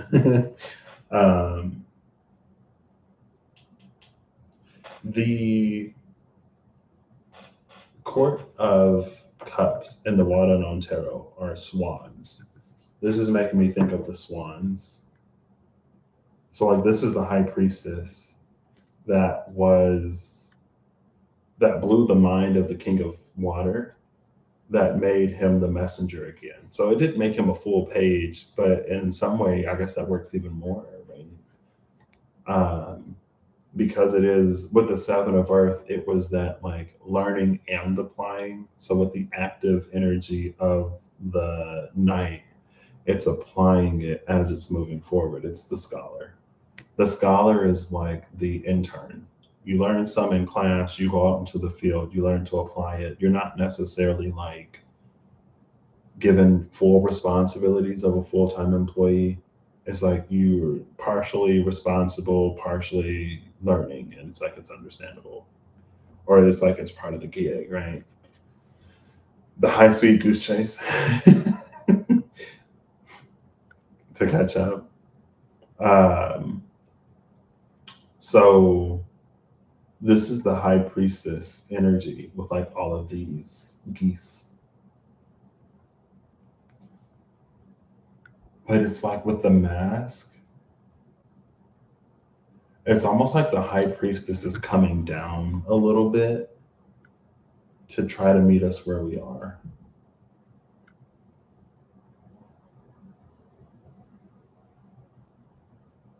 And it's the young goose. If that's even a goose, what is that? That's not a goose. There's a bird that's like on her lap that's looking right up at her.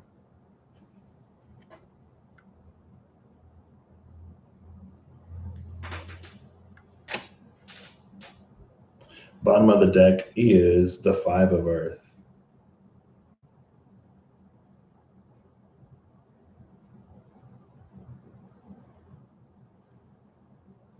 Is that a fox? No. Yeah, it is. The 7 of Swords. Oh, 7 of Air. Ha ha ha. I didn't even catch it. I didn't catch it until I saw the fox, like behind the 5.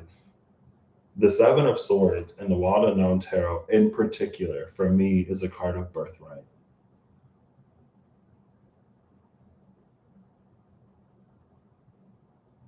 It's interesting that there's a single bird in the 5 of Earth.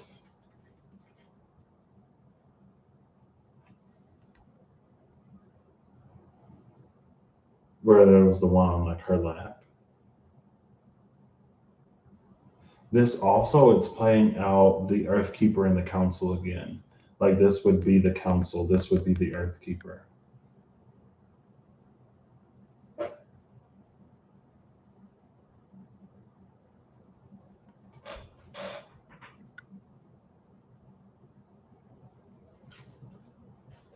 Interesting. I will let you can pause it, take a screenshot, do whatever. I'll just show you these. And whatever you glean or gain is for you.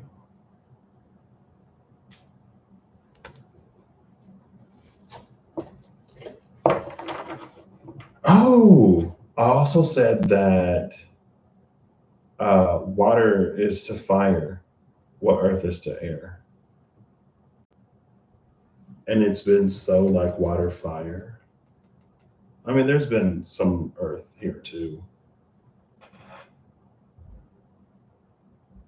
Because, like, and they're catching up because it's 5 and 7. Under the 5 of earth is the 6 of earth, by the way. So it does get even closer. But after the 6 of earth is the 9 of air. So I don't know if we're ever going to catch up to the high priestess, but that's fine. It's not that kind of, because I was like, oh, the gap in between earth and air is decreasing. But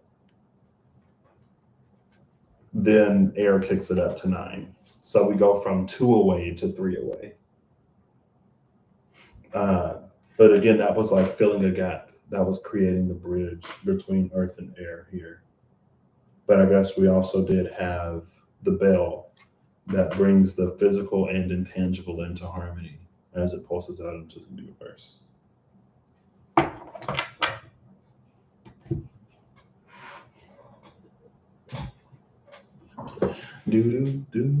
I didn't even read the book. Oh well, it's fine. I'll read the book some other day. Maybe I'll read the book on the final card for the Elemental Oracle specifically.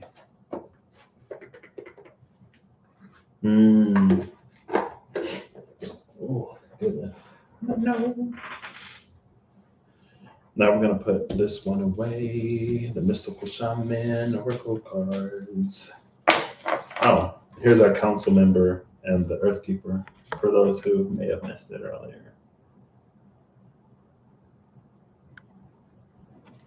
And then there's the curse. Like, poop.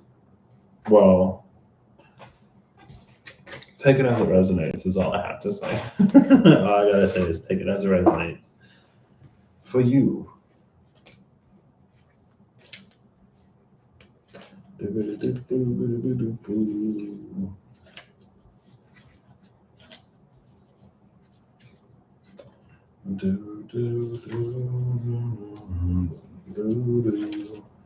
Oh, I'm hungry. I'm like, should I eat something or should I take a nap? I don't want to eat something and then go to sleep. You know what I mean? All right, Mystical Shaman.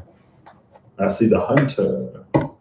The Hunter and the Wind, and Taming the Wind was number 55, 44, 33.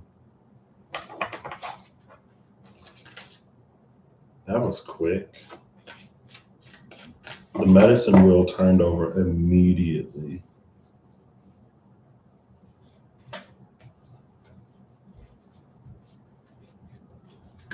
Bottom of the deck is the spiral. The spiral and the journey. The spiral journey. Who was that? The gatherer? The spiral journey, the gatherer.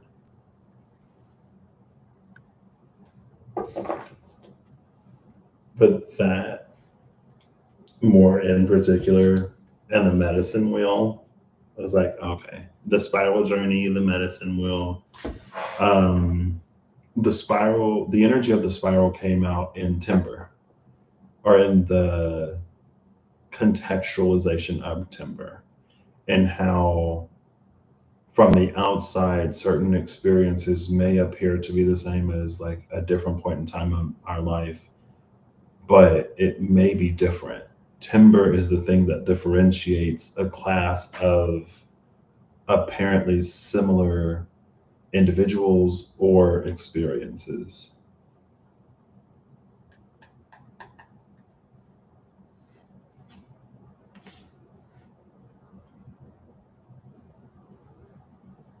And then we have the medicine wheel. We see the hummingbird, the serpent, the eagle, and the cheetah. The lion, like I would call it a lion, but it looked like it got spots. The cat, the cat, the bird, the other bird, and the snake. There are two birds here.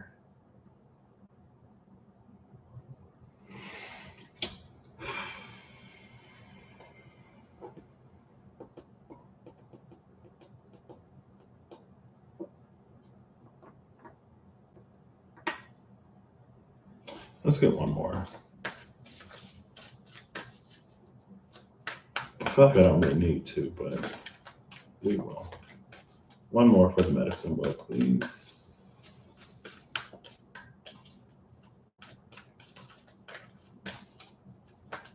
All right, two more.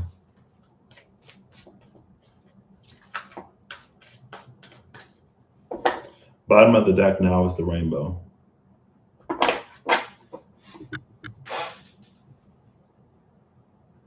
Nothing wanted to come out. I think I have the book. I thought I had the book. Does the book not fit with these cards? I had two books. Oh, I had the good tarot book. Darn it. Maybe the medicine wheel and the spiral journey just speaks to the process of evolution. Again, there's the growth and development, and then there's evolution.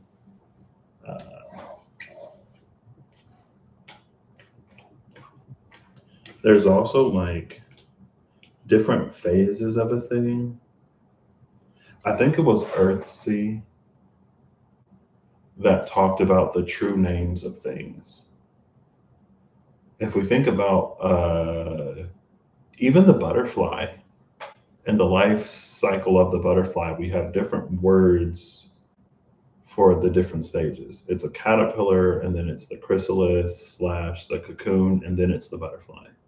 We don't call butterflies caterpillars, and we don't call caterpillars butterflies, and we don't call the cocoon either, unless we say it's becoming a butterfly.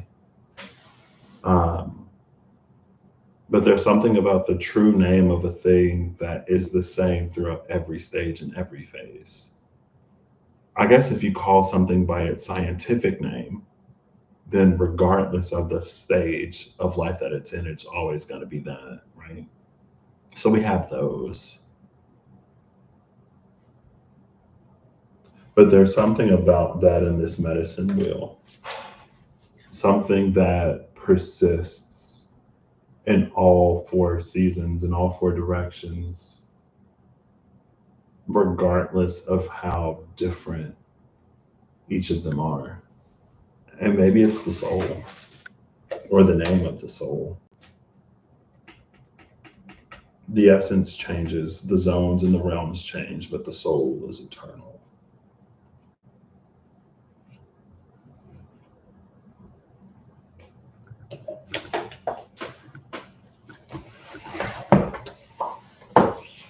All right.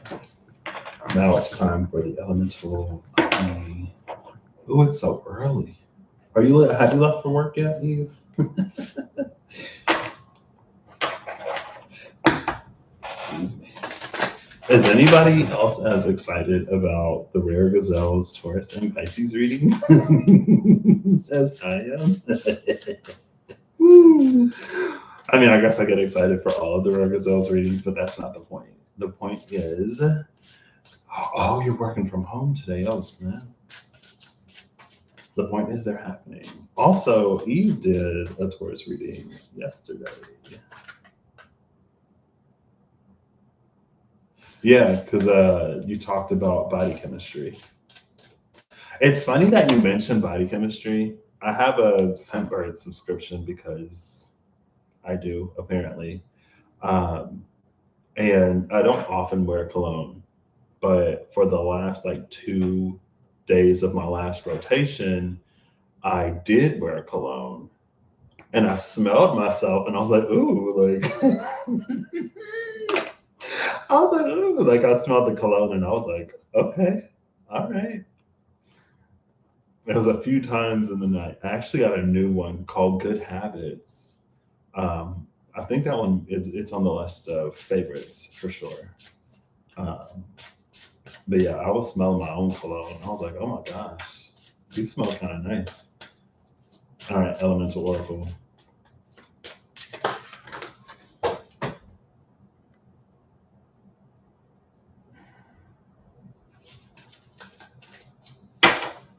I'm so over this. We have Mystery Dark Matter. Mystery Dark Matter came out between my leg and the table, the desk, like this. Like, this is the desk, this is my leg. So it didn't fall on the floor. A card flipped over, and then like 10 cards fell on the floor. I'm like, oh gosh. The equator to make equal.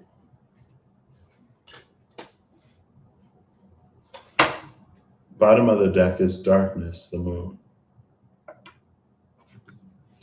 Darkness, the equator, and this mystery.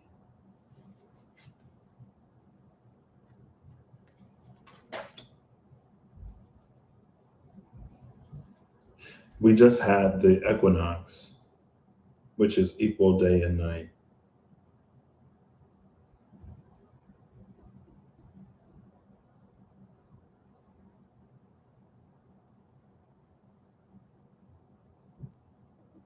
Also, it's a full moon. There's the moon again. Uh,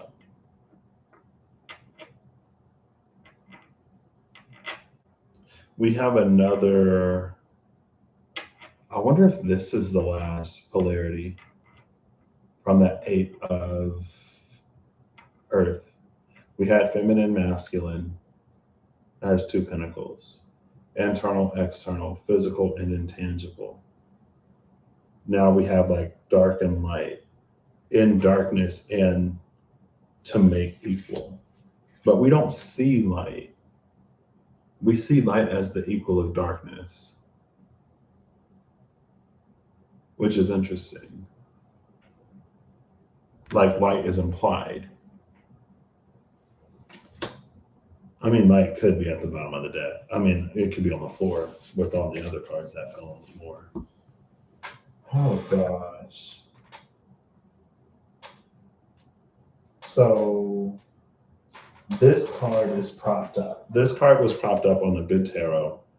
Speaking your word, voice. Sing your own song.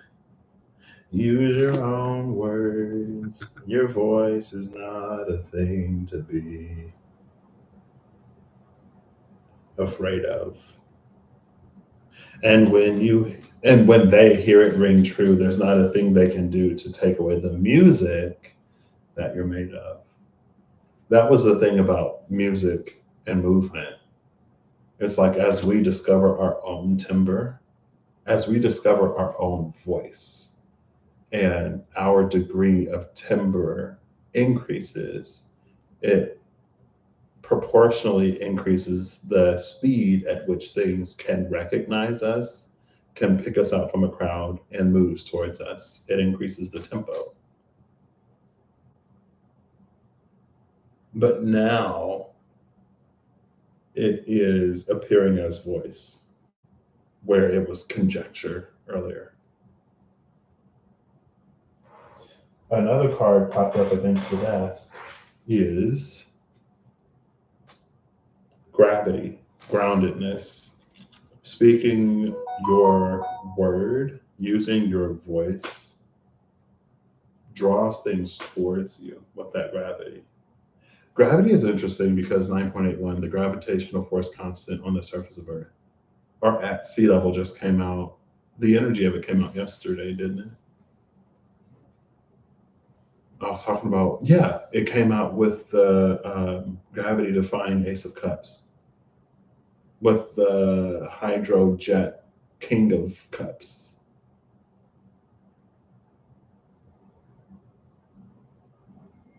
It produces enough force to counteract gravity. But because of this dark matter,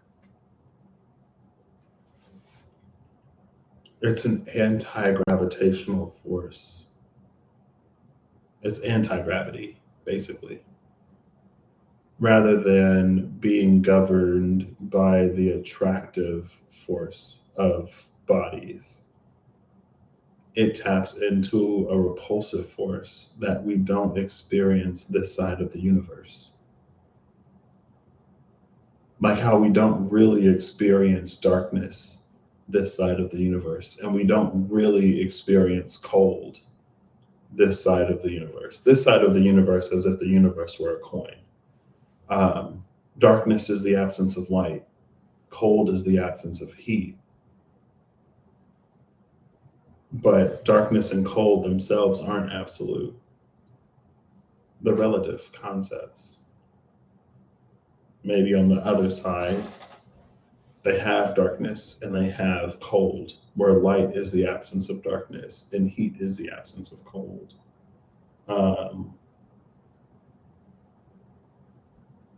That's tapping into the other side. Prophetic dreams, inspired action, tapping into the other side with the Black Joker. I think there actually is another Diceology card with a different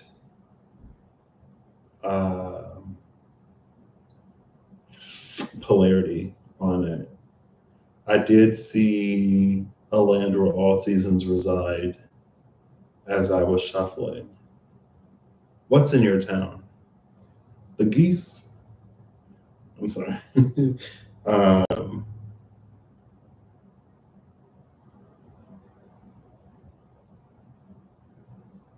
I feel like there's another one in there for some reason.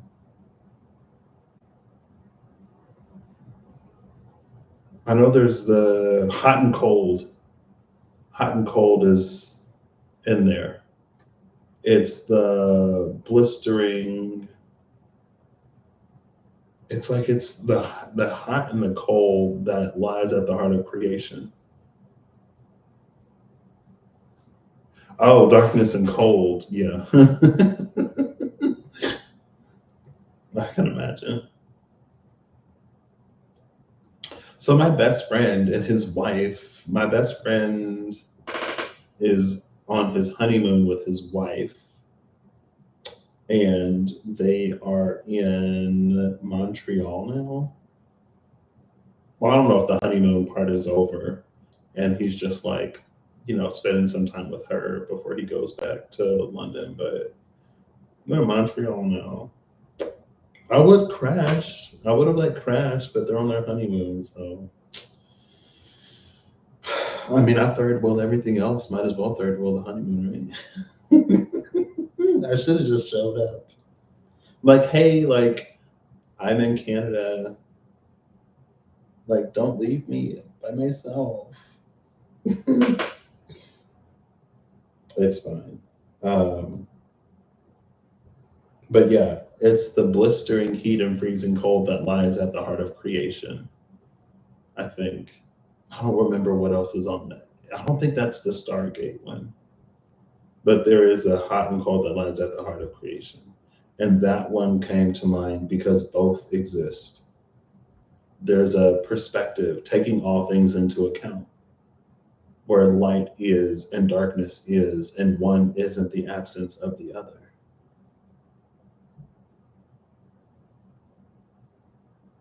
There's one more card that isn't completely flat, and it's touching the box of the Elemental Oracle, and it is Clarity, the Mountain.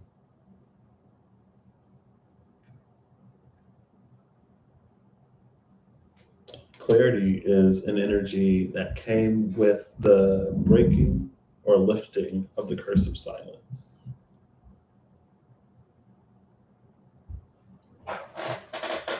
Both of these kind of look like they're asleep. Like both of these are asleep. The volume of the voice is the wake up call. Maybe this is the wake up call to these two sleeping energies.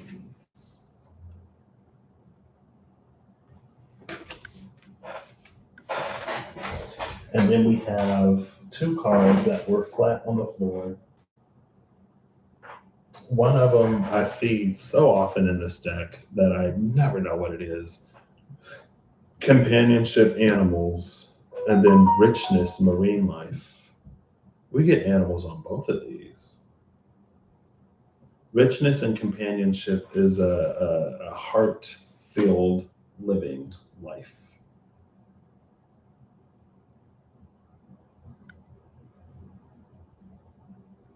We get the above water animals and below water animals. There's also animals in this gravity and groundedness. There are butterflies and dark matter. I saw a huge monarch butterfly when I was walking around the pond. I was like, is that a butterfly? It was so big. It was so big. Um,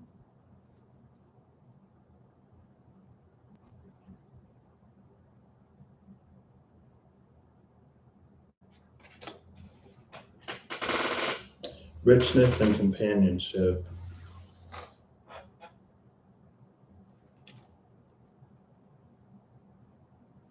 There's something of this embrace and to make equal in the equator.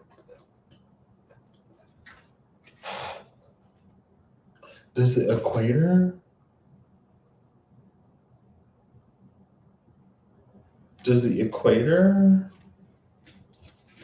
have seasons in terms of, like, is the day and night more or less always the same at the equator?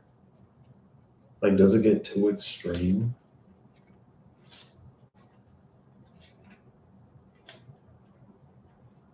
That's an interesting question. Does the concept of solstices and equinoxes even apply in the same way? You know what I mean? That was too much for final card, but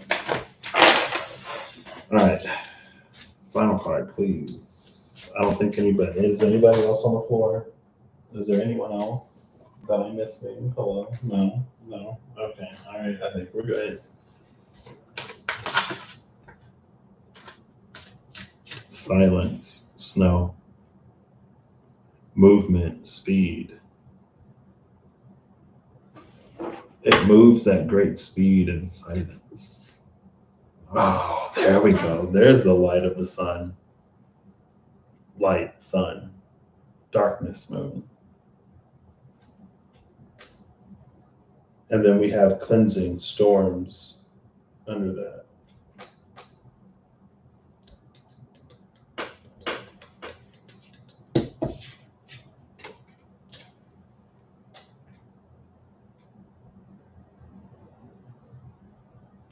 That, okay. Because I'm like, how do you move silently in snow? She's doing these like Superman leaps and bounds to move in silence in the snow. Snow It's like it's a environment in which it's almost impossible to move and not disturb silence. And that's just like a really powdery snow, maybe. But it's like if you move in snow, it's gonna crunch. Like you can hear the crunching of snow. You can't move at speed and have it be silent. Her trick is that her feet don't touch the ground. This is how she can move so fast and still be so quiet in an environment where you can't help but hear the smallest of sounds. But I feel like if she's moving that fast, like she would break the sound barrier, right? Isn't that like a sonic boom when you break the speed of sound?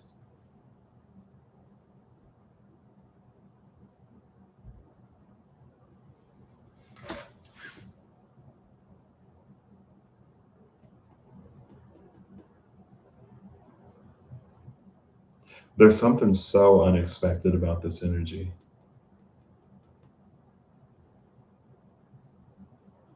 What I love about this is, though, it's like the momentum doesn't stop or die as we head into the wintertime.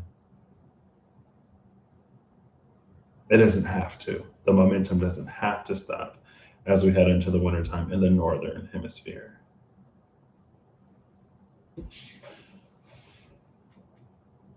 Even when we get less light in the day.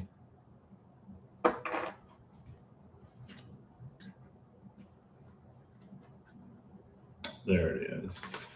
All right, I said I wanted to read these cards, so let's read them. I want to see what this book is about. Number 34, Snow. Silence. Allow yourself to soften. Don't speak just for the sake of it. You do not need to issue an opinion on everything. Choose your words carefully. Sometimes observing is the best way to gain information and trust. Speak your voice. Speak your truth. Speak your. Oops, sorry. What was it? Speaking the voice one. We just saw the voice, and it said speak up. Speaking something. Speak, speak, speak, speak, speak, speak, speak, speak, speak, speak. Here it is. Speaking your word. Speaking your word was just at the bottom of the deck. Word of power, silentium. Be quiet. And let, they put an exclamation mark on that, quiet. Oof, rude. I was at the surgery center today. The Price is Right was on the TV. And there's a guy now who does the showcasing. And I looked to my mom and I was like something about the way that he showcases, like it ain't the same as like when the women do it. Because it looked like sometimes he doesn't know what to do with like his hands or something. So he'll be clapping and then he'll do that and then he'll like rub the car or whatever and then he'll do that. But then like it showed the woman who was like she moved with a purpose. Like every movement that she did had purpose, and it seemed like when the guy did it, it wasn't there. And so like it reads different and it read different to me. My mom didn't catch it. She was like, "What are you talking about?" But then like because they showed it, the woman was showing one. It was the end of the episode, so the woman was showing one showcase and the dude was showing the other showcase or something like that. So you got to see them side by side. Because I was just watching the dude and I was like, something about the way he does it, like it don't seem the same. And so maybe instead of a complete silence, because again, there is this momentum in speed and movement, it's speaking with purpose. To me, snow always equals silence. When it snows, the environmental sound is dulled and muffled. There is a sense of quiet and contemplation if you allow yourself the time to be out in the snow with few people around. There are few environments in modern life that offer such quiet. Once snow crystals form in the atmosphere, they grow by absorbing surrounding water droplets. When a snowflake hits the ground, it melts slightly and assimilates depending on temperature, structure, and snow forms on the ground. Mountainous areas at altitude are likely to produce snow that is called relief snowfall. It is caused when masses of air pushed by the wind are forced up the side of elevated formations. The lifting of air up the side of a mountain or range results in adiabatic cooling and the resulting precipitation needed for snow. Ooh, we just got sciencey with adiabatic. I ain't read that word or said that word in years. What does adiabatic mean? Same temperature? No. Yes. Yeah. Yeah. Adiabatic is like the same temperature, right? Adiabatic. Oh, girl, I'm about to be real embarrassed.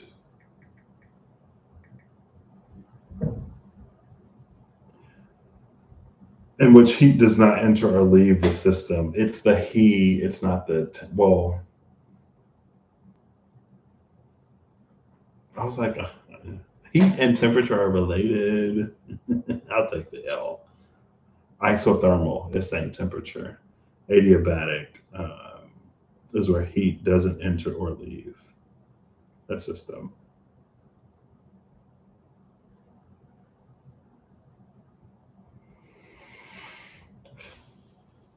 This does not mean that the temperature is constant, but rather that no heat is transferred into or out from the system. So a lot of phase changes are adiabatic because it takes energy for something to go from one phase to another. So in adiabatic cooling, the water, the liquid water, because it creates snow, we're talking about snow, uh, liquid water droplets in the air are condensed into snow. They precipitate, they turn into a solid, and no heat like enters or leaves the system. Snow forecasts are an important aspect of living in. Oh, we just saw the mountain too, by the way, uh, with the lady sleeping in the snow. Snow forecasts are an important aspect of living in snowy areas as large dumps affect everything from transport to agriculture. Skiing, snowshoeing, and snowboarding are all extremely popular activities to do in the snow. It was believed the Norse god Ul invented skiing so man could get around more easily to hunt and travel. And Ul is still honored for his invention. One Norwegian ski team had an Ul symbol on their uniforms during the Winter Olympics. It is true that each snow crystal is unique, although scientists have found through microphotography they tend to correspond to around 80 specific shapes and sizes. The element is water, of course. The uniqueness of the different snow crystals lends to the timbre that that came out earlier. And that's a thing about speaking with purpose too. That's the thing about speaking your word. It's the timbre. It's the voice that differentiates itself among the crowd or among the chorus.